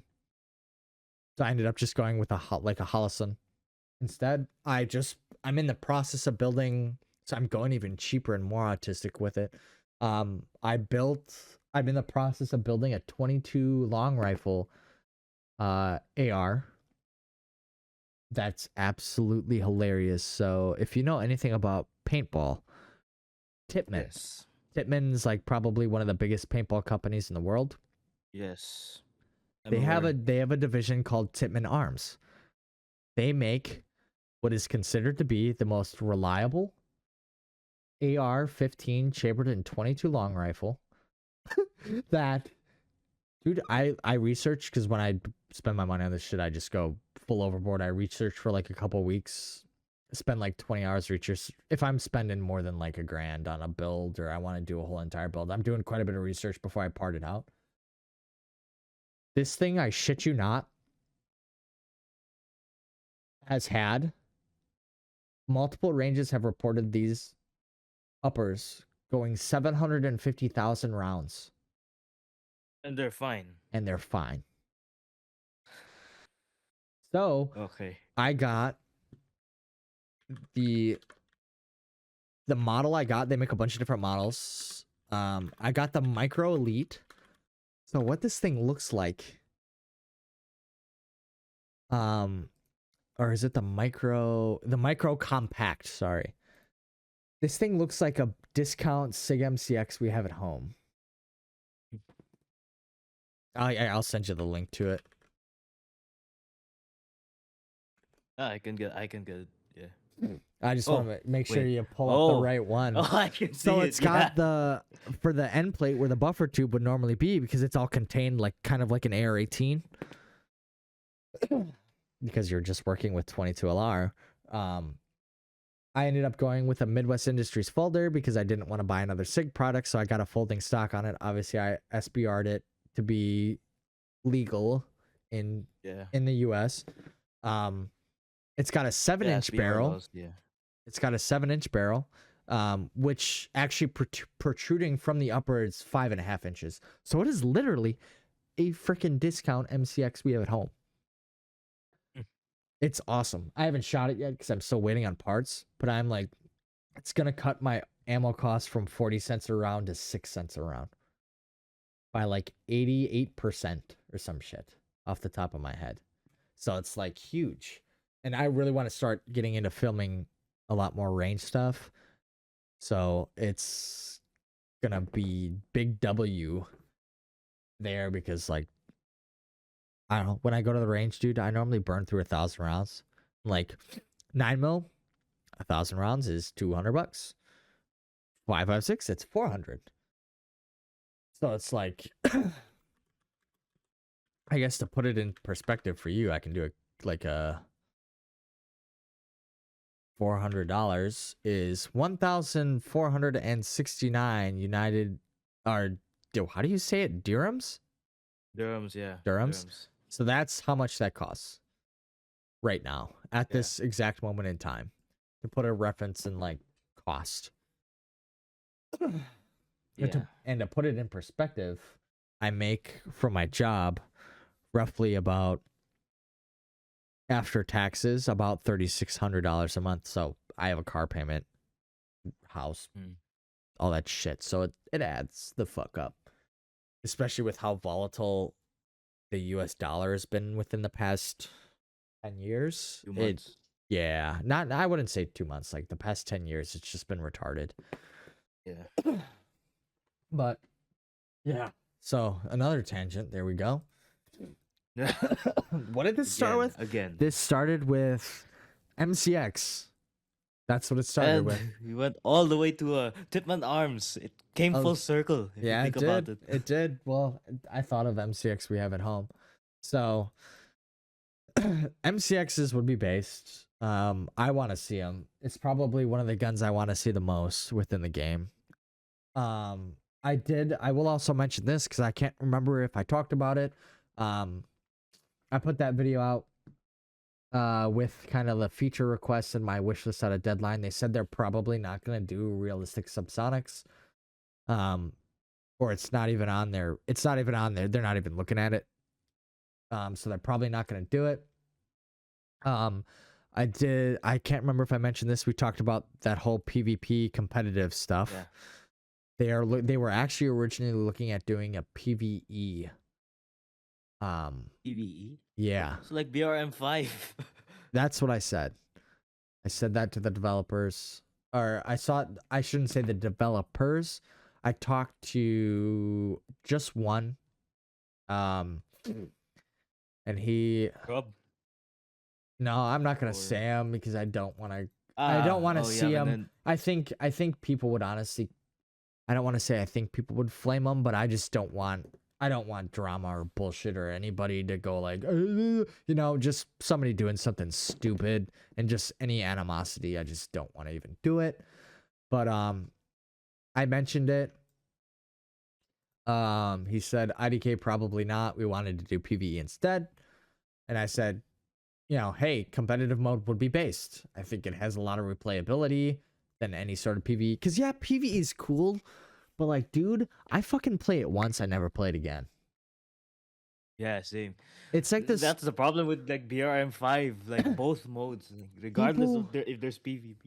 People don't make story modes like Call of Duty Modern Warfare 2 or like Call of Duty Black. Like, they don't make story modes or anything like PvE style, like how it used to be back in the day where, like, I remember I would play Black Ops, that campaign from Call of Duty. I played like 3 times. Modern Warfare 2, I played like 5 times. Story mode / PvE related stuff just hasn't been it. And they'll probably do it where it'll probably be almost like Insurgency Sandstorm with AI. Where I would imagine that's kind of how it is, where it's like players against AI, which is like, it's all right. I guess it's kind of cool for people that don't want to be sweats, but like, I hate to say it, dude. If you don't want to be a sweat, you're playing the wrong game, right? Because like this game, I don't want to say it's all about metas, but like, you kind of need to know what you're doing when it comes to like gun loadouts and stuff. And like, the game is very unforgiving. The TTK is really high, and it's always probably going to be high, even if armor is added, because headshots, no matter what you get hit by, you're done. Like, and the it's also kind of a Roblox fault because the hitbox is fucking huge. It's just the characters. Yeah, like you can aim at the body and then it goes into the head. Yeah. The hitbox is massive just because of how Roblox character models are. And same with the torso. So like the hitboxes are big. So it's like, yeah, the TTK is gonna be fast. So they did kind of say that. I don't want to say we argued, we had a discussion, but it felt it's obviously over. This is over Discord DMs. I wanted to say I sensed a little bit of hostility towards my criticisms, but it's also over a fucking Discord DM, so I don't know what he was feeling. But I kind of just said like, hey, like, you guys have this framework with where the game's headed, with I want to almost read exactly what I said because I was very careful with how I said it. He kind of came off with, hey, I've never really given a shit about any sort of competitive mode in any game. And I really should have said, like, the most popular games in the world are competitive games. You're looking at, like, Rocket League, Counter-Strike, Overwatch, like, even Arc Raiders. Everything's competitive, dude. Everything's competitive or PvP because that's what people want. People want to compete. It doesn't really matter. I said, I'll say this, the framework you build is screaming for competitive, especially if there's in-depth player customization with armor, etc. Tarkov fucked it up with adding PvE to Arena. I would reduce it to 5v5 and 2 versus 2 for competitive modes.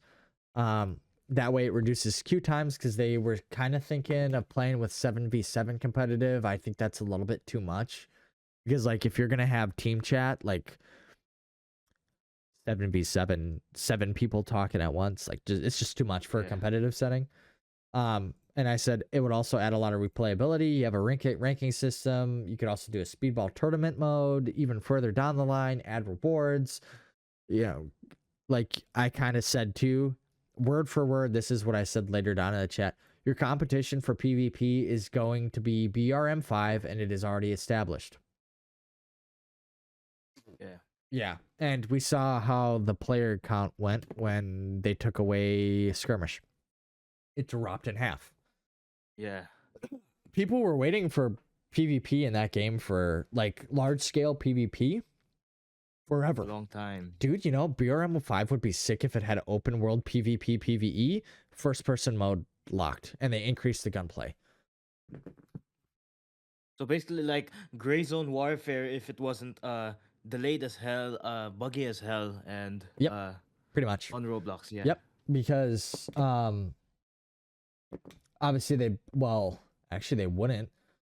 You just have to make a new map and probably change out the maps.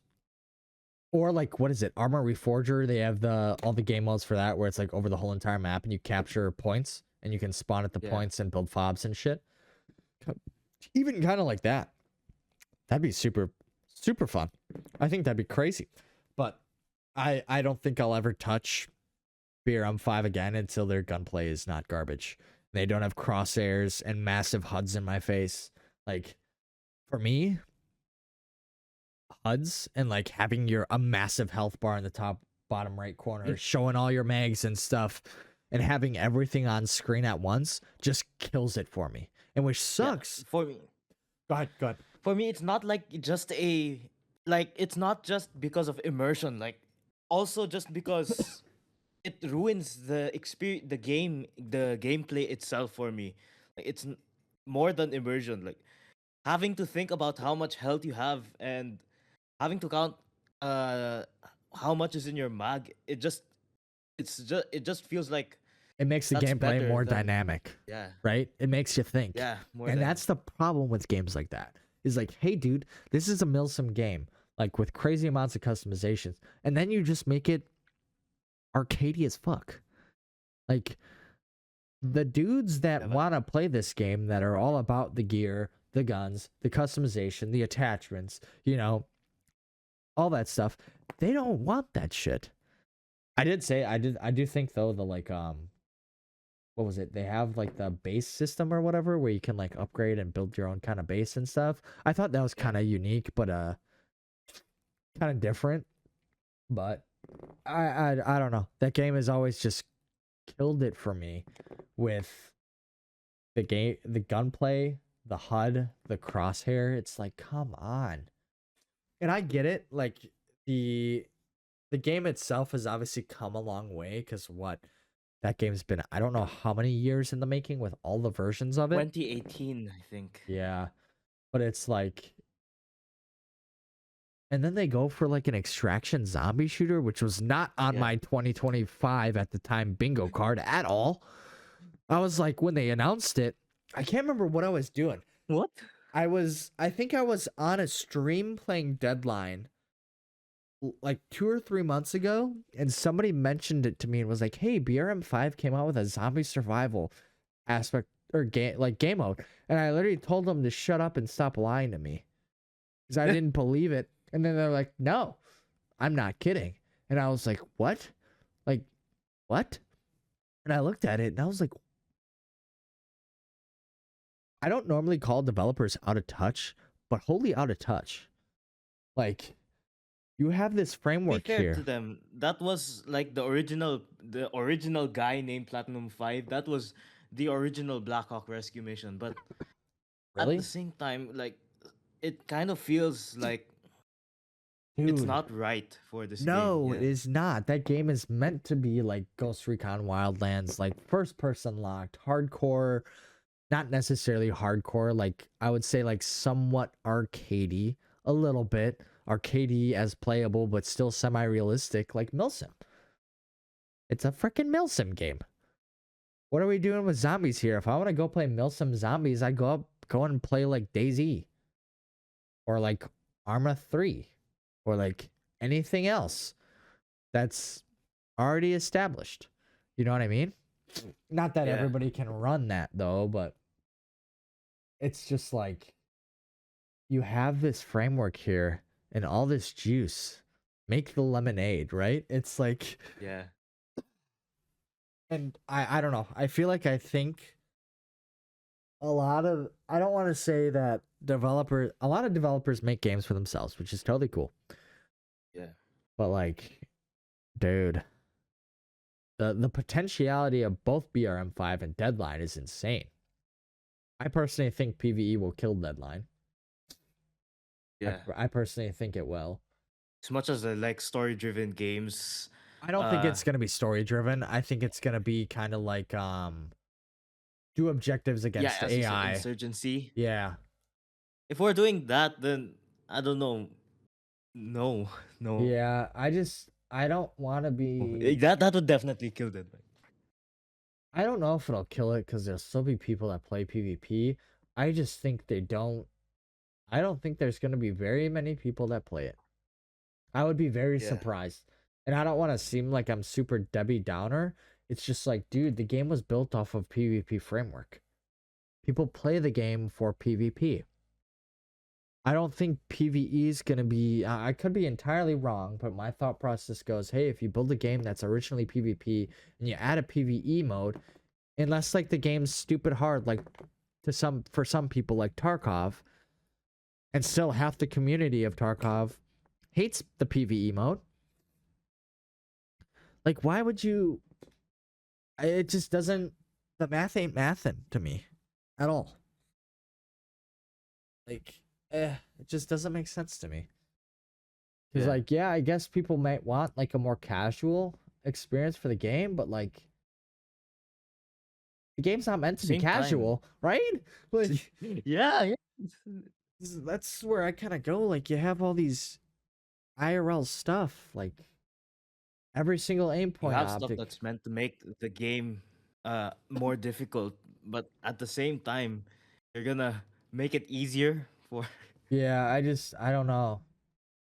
I hate saying skill issue, but honestly, if you need a PvE mode, that might be a skill issue on Yeah, your it is. part. And like I'm totally cool with it for like learning the game, but I wouldn't make it priority. Which I know it's not, because it would be here already if it was priority. But it's just like, I don't know. I see it as you're making, I know I've said this, you're making a game that has all this like massive amounts of customization options, and that's realistic. Make it competitive, man. Nobody's done it. Nobody's done it well. And like you have a framework that's actually really good. People are going to complain about servers. Fucking region lock it. I know that's kind of sucks for you. Actually, no, it But doesn't. Yeah. Because honestly, I see a lot more European servers on the game now than American. Yeah. But, like True. the past 2 But weeks. the funny thing is, like the servers I've had my best games on, they're all like on that one San Mateo, uh, in the US. There Really? was, yeah, and then every time I go to like Frankfurt or I go to, what's it, Singapore or Marseille, in France, whenever that comes up, like Marseille, maybe I can get some good games on that, but everything else, no, no. Really? What's your ping like Yeah. to those servers? Thing, on Frankfurt, 250 is normal. 500 is also normal. Holy For me. shit. Yeah, the on You like know what, San dude? Mateo and the US servers, like the ping is like in the double digits. So Double digits or I think you're thinking more triples. Is like no, it's double digits usually. Really? 87, between 50 and 70 usually, unless shit. it's a particularly bad day on San Mateo. Oh. I would have not have expected that. I was gonna say, like, the reason you're not doing as well on those other maps is 100% you're paying. Some of your shots won't register. Like, you're Yeah. gonna be seeing people 250 milliseconds after the, like, if somebody who has 70 ping, you have 250. You take the difference of that. That's the advantage that's the peaker's advantage they give of you. So like let's say 180 milliseconds, they get ahead. Like if you peek each other at the same time, he's gonna be seeing you first. Obviously, it's a little Yeah. different. There's some caveats in there and stuff, but like, yeah, they're gonna if they peek you and you're exposed, you won't be able to see them for another 180 milliseconds. And that's generally how it works. There's a little bit more caveat there with how networking works, but generally that's kind of the rule of thumb to go by. So yeah, that's kind of something to think about when you're in those like 250 plus ping games. Is you're just gonna be like, I'm sure you die to like dudes what looks like two around corners. Like, Yeah. yeah. The only way you can combat it is if you just push super aggressively. It's the only Yeah. way you can And do it. that's what I used to do in 0.22. I run straight for the enemy. I just run straight for the enemy area, and then after that, then I'll start thinking about being careful, because if I don't, I'll probably just get jumped in the open. Yep. Uh, Side note, what do you think about the shipment rework? Have you played it? Yeah. Wait. Was there another rework, or is No, it it's the? I'm talking Oh, from when oh fuck, what objective is that? They redid all the like warehouses, big warehouses and stuff. They threw like a bunch yeah. of I props. like it a lot more. That Yeah. it's one. Like, I forgot which one it was. The one with all the crates inside it. That's very fun point to hold. Especially like when I'm on there and when I was on there on Domination with Desu, it was literally like you were, I don't know how to describe it. Like, it's like you were playing. It's like there's five guys coming for you, and then it's like Five Nights at Freddy's. You have to look Oh around yeah. everywhere And just to. you're just getting in Yeah, gunfights left and right. yeah, Well, yeah, there's a reason for that too because they came out with the hey, you can't edit guns in game. It yeah. was the best decision they ever made. Um, Yeah, I used to hate that decision, but now I'm really happy they did it, yeah, because because you get in those like everyone. really intense gunfights where like you like forced to smoke like 3 or 5 players in like I'm forced to use something I don't like, and then I start to like it. yep. And then it makes you like I granted I barely ever play 7v7. I just think it's boring as hell. Um and just like I don't know. I like the larger Yeah, scale stuff outside of like competitive modes. Like yeah, when what Modern Warfare 2019 had ground war or whatever. Oh yeah. dude, that Ground was war. mint. Um dude, it's just great. Like Yeah, I can be getting kill feeds and stuff. I say kill feeds, there's no kill feed obviously, but like when I'm like forced to actually play smart and you know I see 3 dudes and like force them all to one-on-one gunfights and actually think about my gameplay rather than just like pushing up to the enemy spawn and just having an easy time. It's so much more fun now. Like, yeah. oh, do I want to reload here? Well, I know there's a guy like 20 feet to my left. I don't know if I'm going to be able to Is he get going this to hear reload off. that? Yeah. Or am I going to be able to get this off? Great. I think I can get it off. So I'm going to combat reload instead. I'm going to ditch that mag, even though I had 20 rounds or like 10 rounds left in it and I'm running an MP5 or something. Um, like, yeah, dude, it's a lot more fun. Yeah. Downtown is a riot too. That map.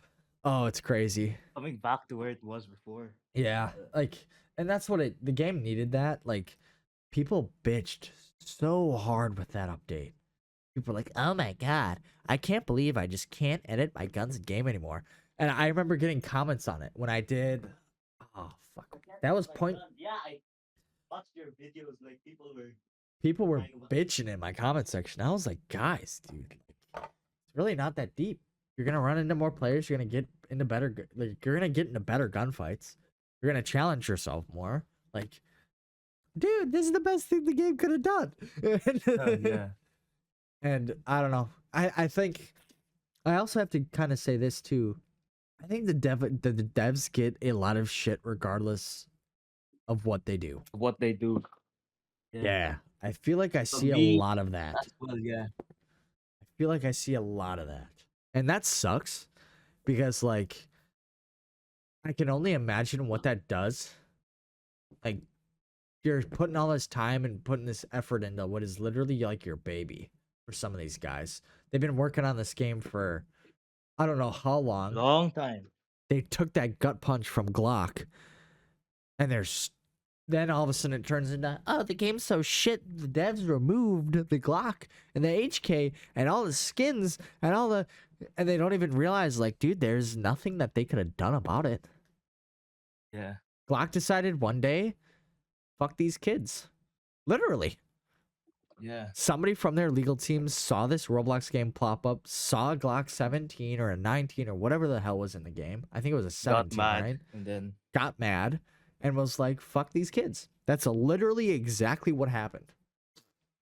Except there was a lawyer and somebody who's very educated on laws who was just being an asshole. Which sucks because, like, the way I look at it, because I grew up in kind of what I consider like the golden era of gaming. Like, do you mind me asking how old you are? no. Okay, I'm 28 to Yeah. put it in perspective. So I was born in 97. I grew up and I was playing Modern Warfare 2, Call of Duty Black Ops 1, Battlefield 3, Battlefield 4.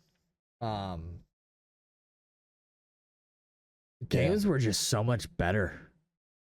Yeah, Like, I can tell because I got to play Modern Warfare back in the day. Modern Warfare 2, I grew up playing that. Like, COD was actually good. As opposed to what it is now. Dude, right? And it's like we had the gaming sphere was actually awesome. There wasn't microtransactions yet. Like, gaming was solid. And you could PC parts were super cheap.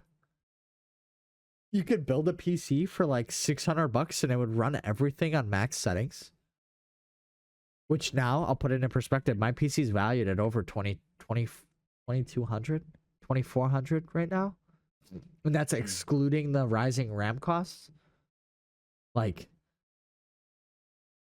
the level of entry into gaming now is so much more difficult than it used to be. Yeah. To find good games. Like, I honestly play outside of Roblox. Like, I don't even play anything that's AAA anymore. I used to massively be into Tarkov. We all know how Tarkov went. A bunch of promises that were not delivered. I was so excited for open world in that game. Like, that was like, I thought that was going to be the coolest shit in the world. Hey, I can go into this raid. Ended up never happening. I can go into this raid for 2 hours, do my thing. Like, I thought the content for that would be insane. And it never happened. Yeah, it never happened.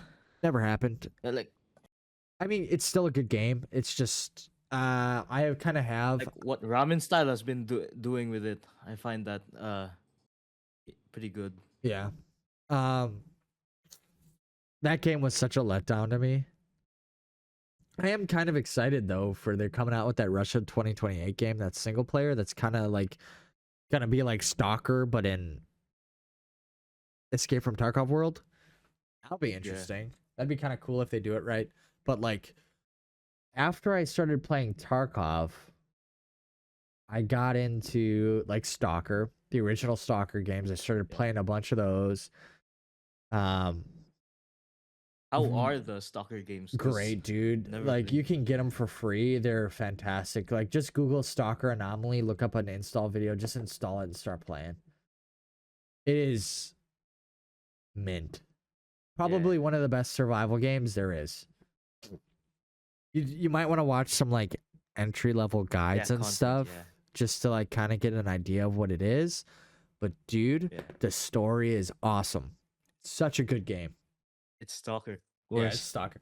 I haven't played Stalker 2 yet, and I don't think I'm going to, just because I'm kind of scared that I'm gonna get like balls deep into it and I'll never see my girlfriend again. But yeah, it's I played Vintage Story for a while, which is like hardcore Minecraft with crazy survival elements. Oh, this one, yes. And I've heard of this. I just bought Hightail too because that was a game I was looking at for. If you don't know the story about Hightail, it was directly a Yeah, Minecraft of course. competitor. Yeah, of Hypixel. I used to play on Hypixel a lot. Yep. And then they kind of got shut down, slash they were gonna develop their own thing. Then that got shut down. Then some dude just bought it and decided to bring it back to life. And you Yeah, know what was hilarious? I had no idea because I've been so busy with work. Then I started deciding to get into content again. I was shooting a lot. I just had a lot of yeah. stuff going on. Um, I didn't realize it was a thing until like 2 days before it launched. So I was like, holy shit, what? It's releasing in 2 days. What the like? How did I not hear about this? And then yeah, and then I still really haven't played it that much. I've probably only played like 4 or 5 hours. I haven't really done anything in it, but yeah, it's just if you're younger, the gaming world is just so weird now. I would have never have expected it to get like this shit. Yeah. This Especially like like with the triple A space. Like, okay, I don't think I need to say this. But yeah, I'm younger and I can already feel the things because I played a lot of really old gen like late 2000s games. So like COD, uh-huh. Black Ops 2, Modern Warfare 2. I did had a small stint in that. Like the Metal Gear games, like before 5, I also played around that time. And compared to, even if the graphical fidelity isn't as great, they are so much more enjoyable to play The than games feel whatever we have alive. now. The games feel so much more alive. Yeah. I don't know what it is, but I think it's like a lot of it is kind of not necessarily, as you said, graphic fidelity, but just the attention to like detail within the game themselves, the core mechanics of the game. They actually make sense. There's nothing that's like stupidly OP, or like the balances are actually good. And it's Yeah. like the thought process for the game was actually there. And then now they've got like all this stuff. I guess I would probably say the most praised game that's come out any somewhat sort of recently that I still haven't played it because I'm not into like Dark Souls types games was that Elden oh Ring? yeah, Elden Ring. And there was Yeah. still, to my knowledge, there was still a bunch of balancing issues. But granted, I don't think anybody's really done. I don't know if Dark Souls. I'm not super knowledgeable on it because I just don't play those types of games. Don't play Souls games either. Yeah. Um, I don't know if any of the Dark Souls had PvP to begin with. I think they were just all single player. Yeah, they're all single player. Yeah. Okay. So I was right. So it's like I don't know. It's like gaming's in such a weird spot. I don't know how the hell I found my way back to Roblox. I Yeah. found Deadline completely on accident. And I was like, what is this? Gun builder? Editor? And I was like, okay, cool. Like, there's no way that the editor is going to be like better than Tarkov. And then I And then it jumped into ends it up being like, and I was like, holy shit, the gunplay is actually good. There's actual, like, granted, the ballistics at the time I was looking at it, but it like made sense for it to be playable. And I was like, great. Like, every gun basically has rounds that are going like probably about 20%, 15% faster than what they should, which is fine, whatever. They kind of like leveled it out with like bullet velocity loss values. And I was like, holy shit, this could be like the next big game. And then I yeah. started playing it, and unfortunately I stopped uploading like when the game was really taken off and like the videos Yeah. blew up. But if I would have kept on, I don't know. I kind of look at it this way. So I don't know how you look at like content creation, but like I kind of see it as like there's like some quid pro quo almost, if you know what that means. Yeah, Kind yeah, of of okay. course. Um, between like content creators and the developers, we don't owe each other shit, but it's kind of like, hey, I'm bringing exposure to the game. It helps you. You made this game. It helps me, right? Yeah. So it's kind of like I don't know. There's kind of that interesting relationship there. Cause like I only Yeah. have I don't know if you talk to the developers. I've only really talked to I've like never talked to the really developers. okay. Yeah. I don't even know. I can't remember because this was like a while ago, but I never reached out to the developers. They ended up reaching out to me. And then, because I honestly was just wanted to play the game, I was like, this game's going in a cool direction. I don't want to, I don't want to kind of know what kind of direction it is because I kind of thought like this was like coming off of like Call of Duty, like the newer Call of Duties, Yeah. and just them being garbage. Um, I was playing. Oh gosh, I was playing Operation Scorpion by Maximilian. That kid. Yes. The Frontlines guy. Yep, and then he came out with Frontlines, which is just a COD reskin. Um, I hate that game. Actually, I hate that game so much. The Frontlines thing. I played it for a little bit. It was decent. Like it kind of reminded me of like Modern Warfare 2 a little bit with just like some faster and different movement. But But in that game, the guns feel like pea shooters. All of them. It's like yeah. what gun you use makes no difference. Yep, I agree. The gunplay was kind of left a little bit to be desired, but I thought it was overall okay. I played that for a little bit, and I think that's how I ran into Deadline. Because Mm. Operation Scorpion got canceled, and I was like, dude, you are missing the mark on this one. I thought Operation Scorpion was like gonna be like so sick, and it was a ton of fun.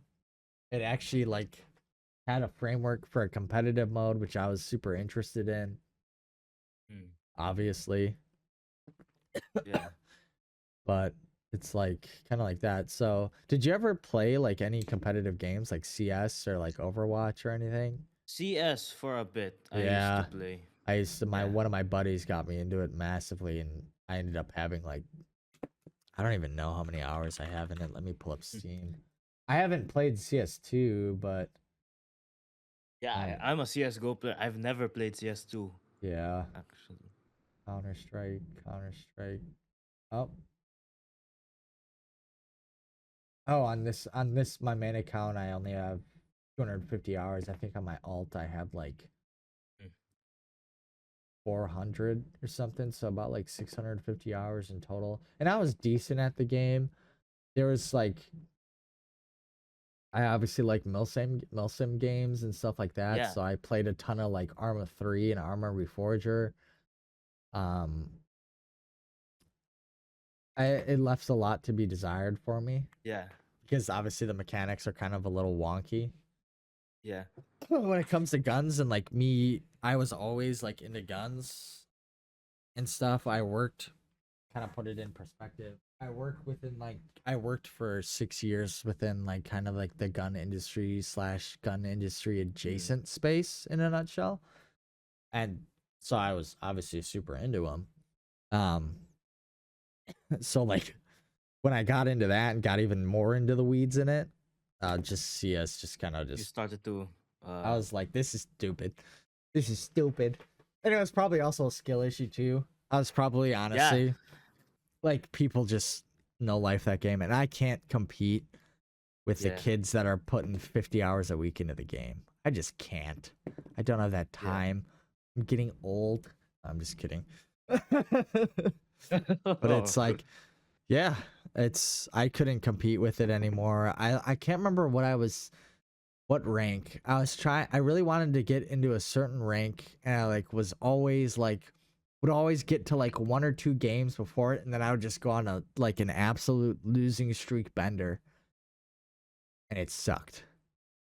Same. I can relate. What? Oh my.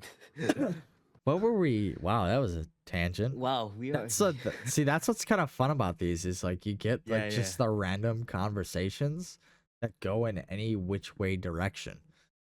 We were originally talking about, so we got to Counter Strike from what we were talking about a gun that we wanted to see at it. Was it still the MCX? E320, I Oh, we think. were Yeah. talking about the god damn it.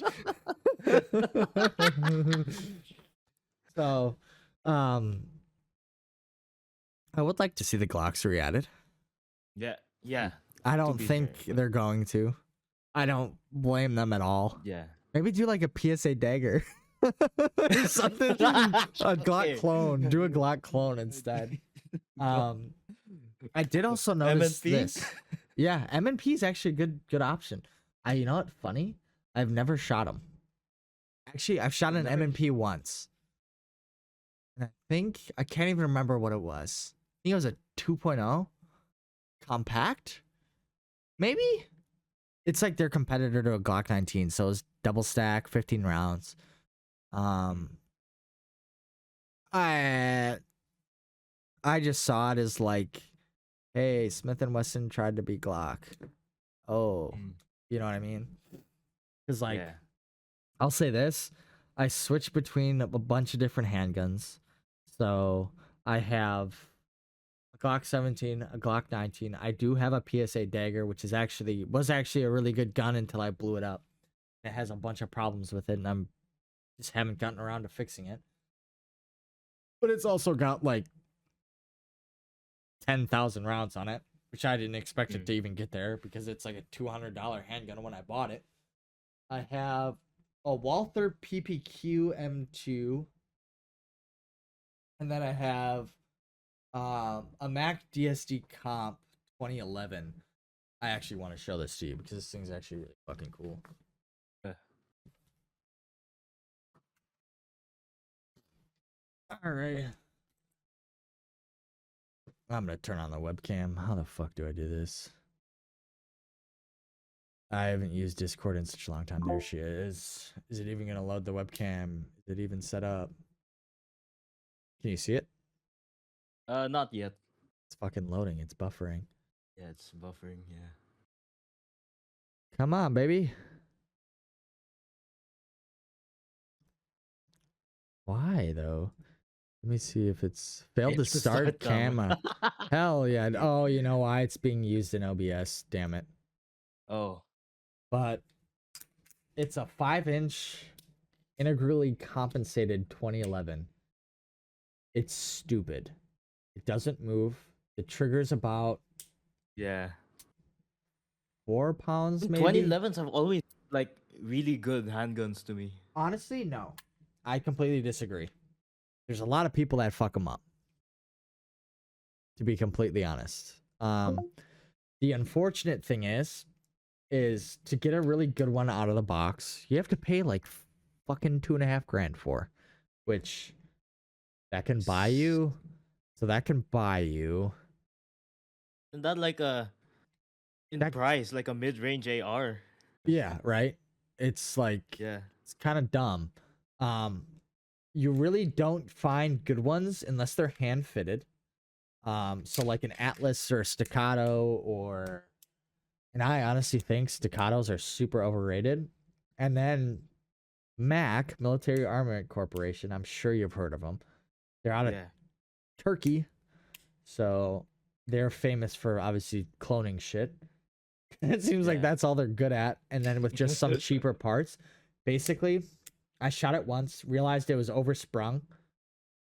I think it came with an 18-pound recoil spring. Initially, I dropped it to a 14-pound recoil spring. Dude, the thing doesn't move. It's money. It's just I haven't put very many rounds through it, so we'll see if it breaks itself or not. But super slick looking. Like my dad shot it, he loved it, and my dad's not a big gun person, so like him finding a gun that he actually liked and enjoyed shooting was hilarious. He's got wrist problems and a bunch of shit wrong with one of his hands, so it's like he's also left-handed, unfortunately. So he's wrong-handed.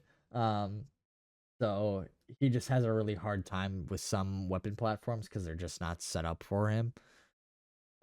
Yeah. And Yeah. but he actually really liked this thing. And which is my dad's a really hilarious individual. He does not spend money. It's kind of crazy. He actually like was like, "Hey, can I just pick up the guns and go shoot like a gun and just go shooting?" And I was like, "Yeah, dude." Come on over. And I was like, hey, you realize like how long are you gonna shoot for it? He booked a range time for fucking 3 hours. And I was like, whoa, you're gonna go through like 1,000. And then he bought a case of from a gun store, which is ridiculous. So he paid probably 300 when you can get them for $200 online shipped. Mm. And I was like, oh, interesting. So 2011s, yeah, I think Yeah. they have a lot of problems is what I was gonna say. Is generally you get the cheaper ones, they have feed ramp issues. You need to do a bunch of like, I don't want to say reshaping, but like polish the absolute hell out of the feed ramps for them to work, and you can still run into a lot of problems with them. Um, especially if you like the tolerances aren't good with the slide. Like you can have like a Glock, and if you hold it and you wiggle the slide, like not like side to side of the gun, and it'll just wobble. You'll hear it clicking, and it feels like super Yeah. loose and stuff. 2011s, you can't really have that. You can't have a lot of slide slop, which is how they work. Otherwise, you're gonna have a lot of problems with um. It's almost like barrel fitment because obviously Yeah. in handguns you have the barrel locks and unlocks. And for whatever reason, the dimensions of 2011s with the grip angle, the feet angle, and all that bullshit, they just get they're just weird. It's a 120-year-old design. What more do you really want? You know what I mean? Yeah. Yeah. So it's super wild to see like people just say like, oh, 2011s are just the best, and it's like, nah, be prepared to like be working on a gun for a really long time. It's like Yeah. because even a lot of the ones that are like in the 4,000 5,000 range still have like inherent problems, Speed ramp issues. not just feed ramp, like Or fitment, which is wild because I bought this thing for, I mean, granted, I haven't really tested it out. Like 1,000 rounds on a handgun is really nothing. I try to put like, before I'm like gonna be like, I would trust my life to this gun, we're talking like, I want to have a range session that's a couple hours where I go through like at least 500, 700 rounds pretty quickly, get the thing hot, make sure it can handle it. So the finish doesn't start flying off or whatever. Internal problems with heat, see if there's any there. And then I just want to put a lot more rounds through it, right? So it's like generally my rule of thumb is, especially if it's a newer gun or a newer design that isn't from like Glock or like an AR-15 that is at a decent price point and has good materials. Like I put up quite a few rounds through stuff to make sure that I want to trust them to any capacity, which I'll let you know in the US, like people do not shoot their shit. Like, yeah, I'm aware. Like I used to consume a lot of Paul Heil content and just going oh, on forums. Yeah. I hear so many tales of people they don't want to shoot their guns because of various reasons. yeah. And it's like, if you're getting an AR, I don't like ARs. There's way better options for hunting, especially if you're going after Yeah. like deer, which is probably the most common where I'm from. Um, you're not Don't five need five six is kitted not out the AR. best. Is not the best for that. Like you got to hit them in the right spot if you're using 5.56. 308, 6.5, anything else gives you a little bit, like kills them a bit more humanely. Yeah. Like 5.56 is really good for two-legged animals, not four-legged animals. And if you're buying an AR-15, you're not buying it for hunting. You're buying it as Yeah, a yeah. fighting You are rifle. buying it for You're buying it as a fighting rifle. Like it's not meant for that. Which is also the whole caveat thing to, I guess, like Second Amendment stuff. This is a freaking tangent. Like tangent. there's also a thing in the US, like I'm sure you probably see it on the news. Yeah. A lot of people are trying like giving a lot of shade at the Second Amendment and all this stuff. And Yes. it's just hilarious to me.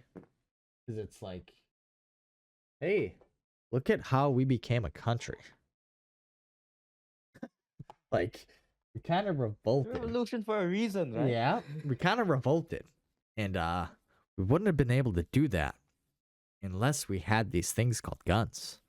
Like, or at least similar, the ability to own weapon platforms, whatever they were. Obviously, at the time, it was all fucking brown besses and Yeah. flintlocks and all that shit. We would have not been able to do shit if we didn't have similar weaponry to that of a literal army. And at the time, too, it was super normal for people to own freaking warships. Like, it was pretty normal for people to own them. Or at least have, like, ballistic stuff, cannons. I don't know why I said ballistic stuff, but cannons on there, even if they were smaller boats. Because you don't know what you're going to run into. Obviously, much different times, but it's still pretty it's still pretty transitive to now, in my opinion. Yeah, it's just kind of it's weird. It's weird because it's definitely really weird because I have some family that are absolute hate guns. Will never touch them, and they're like, they'll say these are the causes of all of our problems. Whatever. They treat an inanimate object as if it's the devil. And like there's a reason, like, blame the shooter, not the gun. Right? It's like, hey, I think just right now, and this doesn't just go for the US, I think that we just are declining mentally.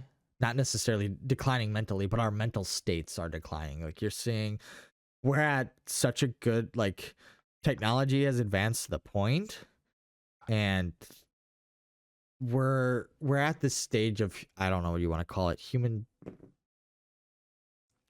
progression, we'll say that. We're at a point where times are so good in a lot of developed countries where we literally create our own problems. Whether that's first world problems. Yep. That's literally what it is. And a lot of it I feel like is people not feeling adequate. Half of that's due to social media, shit they see on social media and what they consume.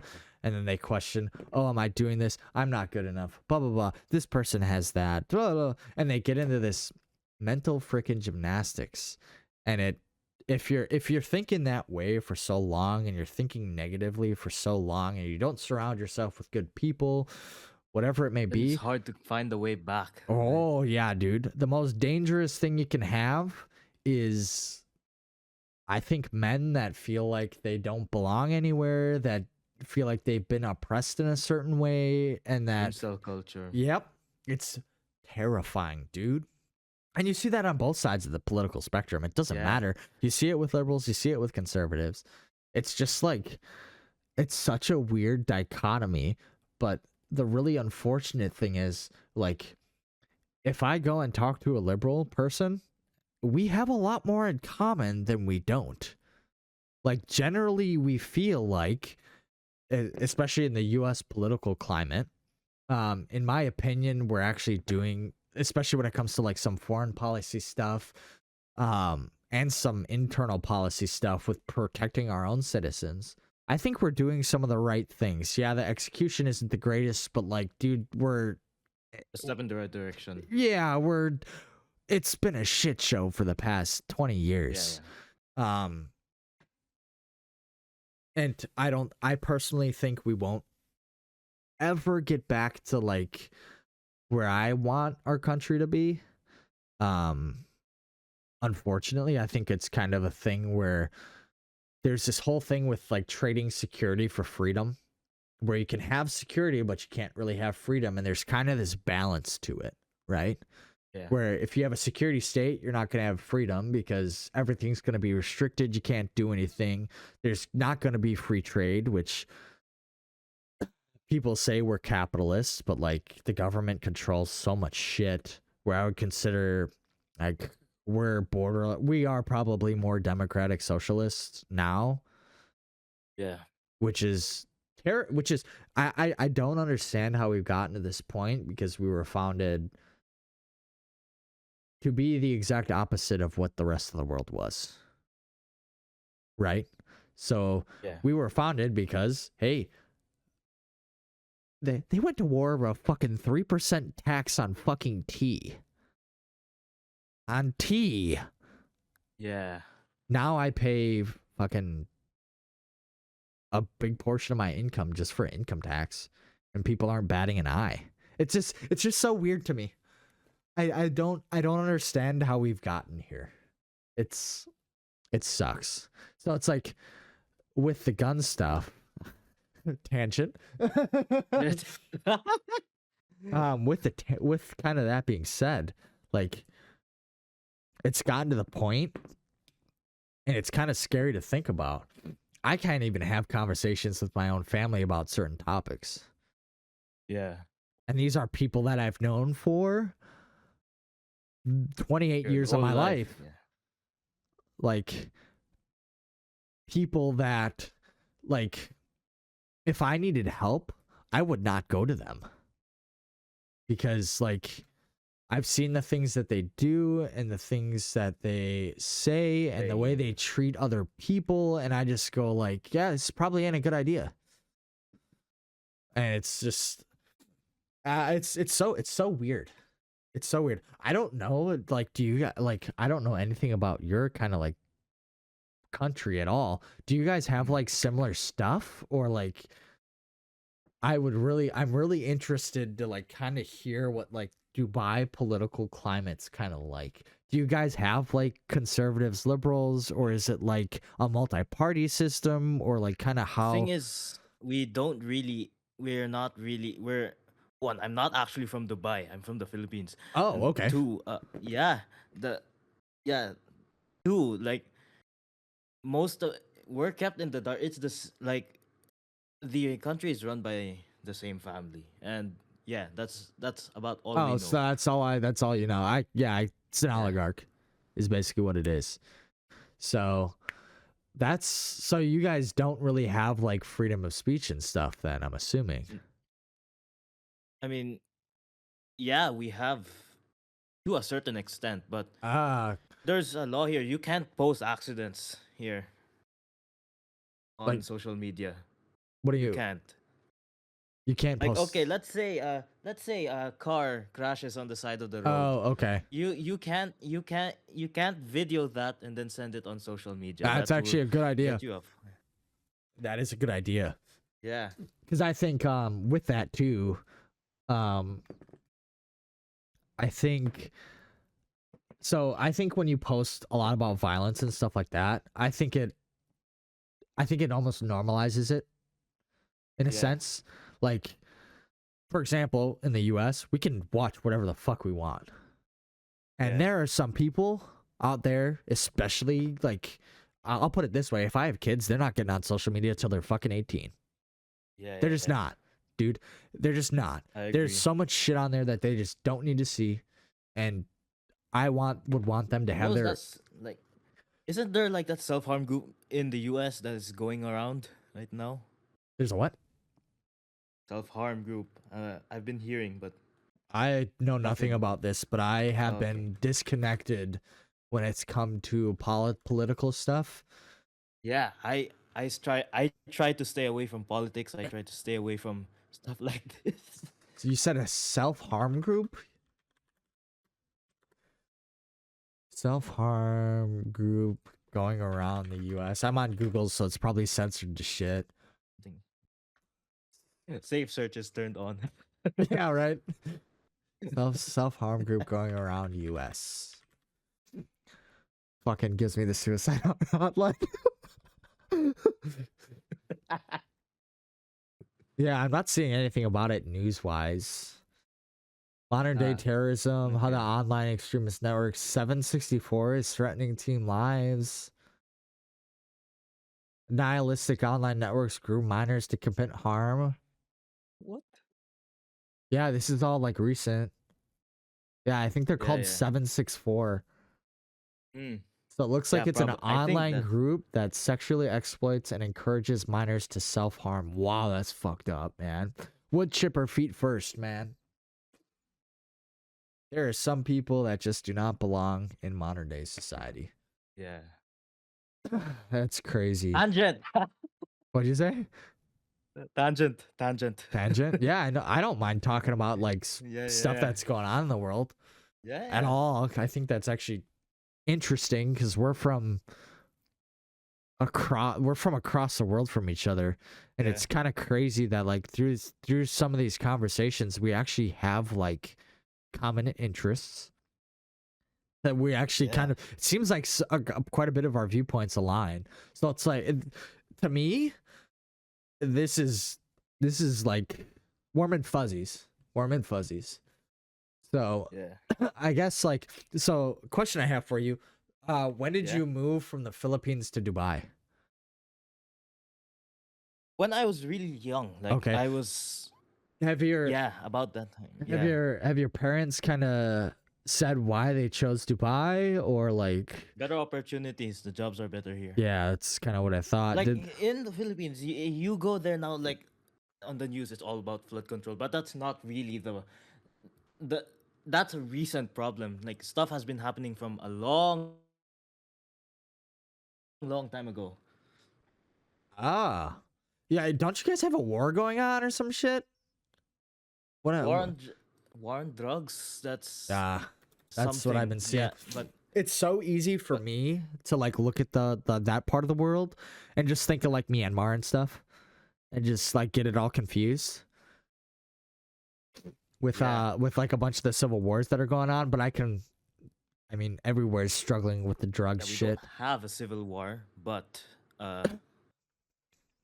thankfully no civil war because Oh like dude. the last time we had a revolution, it was a peaceful revolution. Thankfully, that was back in the 80s. But Yeah, I remember reading about that. yeah, Um and like I also remember the Philippine American War, wasn't that in like 1899 and yeah, 1890 or the something? nine Yeah. right after like the Spanish left, like Yeah, yeah. The Americans Americans just came in came and in. fucked shit up, Yeah, as we always do, which we need to stop doing. I But mean, but at the same oh, time, dude, it go in ahead, the go ahead. long run, it did kind of benefit the country in some ways. Yeah, I was gonna say what we just did with the Maduro raid in Argentina. Am I thinking of Yeah, this no, right? Venezuela. Yeah, Venezuela. Yeah, I get those two, Argentina and Venezuela, mixed up all the time, and I don't know why. Um, that was actually a very good thing.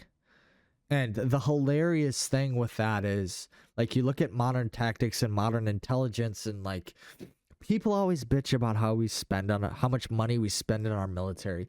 We literally mm, just saved a country that has been starving to death in 3 hours. 3 hours, and not a single American person was killed. Meanwhile, yeah, meanwhile, you have Russia trying to invade Ukraine, and it's reverted to trench warfare from the early 1900s, and it's just a freaking meat grinder. hasn't it been like that since 2014? Like people started digging trenches in. Oh yeah, Ukraine's always Y- been a really weird thing. So if we want to dive into the weeds on it, I think Ukraine only exists because the CIA exists. I literally think it is a we had a very heavily involved. We were very heavily involved. At least our intelligence community was in like the 60s when Ukraine kind of became a thing. And I could be getting my dates wrong because it's been a while since I was actually like reading up on it and stuff. But I literally think it's a security state from like the Cold War era mm, because and there's also a lot of issues between crime going in between the border of Russia and Ukraine. There was always a lot of problems there because they were just doing what com block dudes do. Like there's a yeah, reason why in America like Russians were always associated with like mob behavior and stuff like that. I like there's a reason for it. There's gotta be. Or why that stereotype yeah, existed in like the 80s and stuff. Um like my dad was telling me if you went to a Russian restaurant and all the people in there would speak Russian, you knew it was like mob controlled. mm, Like you just knew. And so I'm sure like a bunch of shady shit happened there that we don't know. I'm pretty sure we also had a bunch of bioweapons labs over there. yeah, yeah. True. and I they heard about got that. they got missile striked by Putin. I'm sure of. And I'm sure that like a lot of the information that's coming out of that region is so like take with a grain of salt. Like, Yeah. and the really unfortunate thing with that whole entire situation is like they're just literally killing off a generation of men in that portion of the world. Yeah. Actually, more than that, it's multiple generations. So, yeah, that's the thing. Is like it's just so the dichotomy of the world is just so interesting on how Yeah. fluid everything is and how fast things change now and this spread of information slash misinformation. Like Yeah. now AI's in the mix and AI's getting good. I work in it, so like I understand it a Yeah. lot, I'm and planning to it's work in it as well. Yeah. okay. Yeah, it's gonna be fucking crazy. We're gonna be at a point even now with some of the better AI models that are out there, especially the better image generation ones. You can't tell. Yeah. Like you can't fucking tell if it's real or not. Now, generally now a lot of people use it for memes, but it's like, and I say working well, What? like could be better, but like at what point is it gonna be like absolutely weaponized? Dude, you could start wars with that. Like it's fucking terrifying. Kind of side note, what I've been working on at work is a whole AI workstation. So it's got two 5090s, 128 gigs of RAM, an i9. It's a fucking $8,000 build that we're starting. I work in kind of like more CNC manufacturing and stuff like that now, and we're finally kind of like getting into AI to help us with a lot of stuff because there's actually Yeah. like if you've heard of like Claude, like it's a more of Yeah. a code based development that's fucking really good. It's really good. It's crazy. Like I was literally about to learn a bunch of JavaScript and C to like start coding um a bunch of like web applications and stuff like that for our business and what they were kind of what a bunch of departments were asking for, and we kind of stumbled upon Claude, and I kind of was like, it's $100 a month, like why don't we try it out for a month? We built a whole entire web application, fully functioning, bug tested it, put it into production within 3 weeks. Ah, Like 3 weeks. Yeah. 3 weeks. That would have taken me to learn and actually develop a bug test and then get it to where it needed where it is right now. It would have taken me 2 years. It's like Yeah. crazy. It's Yeah. It's insane. crazy. And then I can only imagine like I obviously don't work with like the imaging side of it, so I don't understand that as much. But I can only imagine like how good some of the like good models are. Yeah. Like if it's anything like to the same capabilities as Claude but transitive to like image generation, that is a big spooky. That is fucking Yeah. terrifying. But um damn. We're at Where were we? we're already at almost 2.5 hours. I mean, we can always do another one. Yeah. Yeah. So I think Yeah. we'll call it now. Again, Yeah. check Well, out let's call it. Yeah.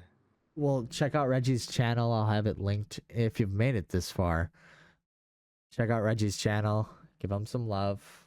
If you enjoyed the episode, obviously do the thing. Like, comment, subscribe. Please comment for the YouTube algorithm gods. We'll see you next time.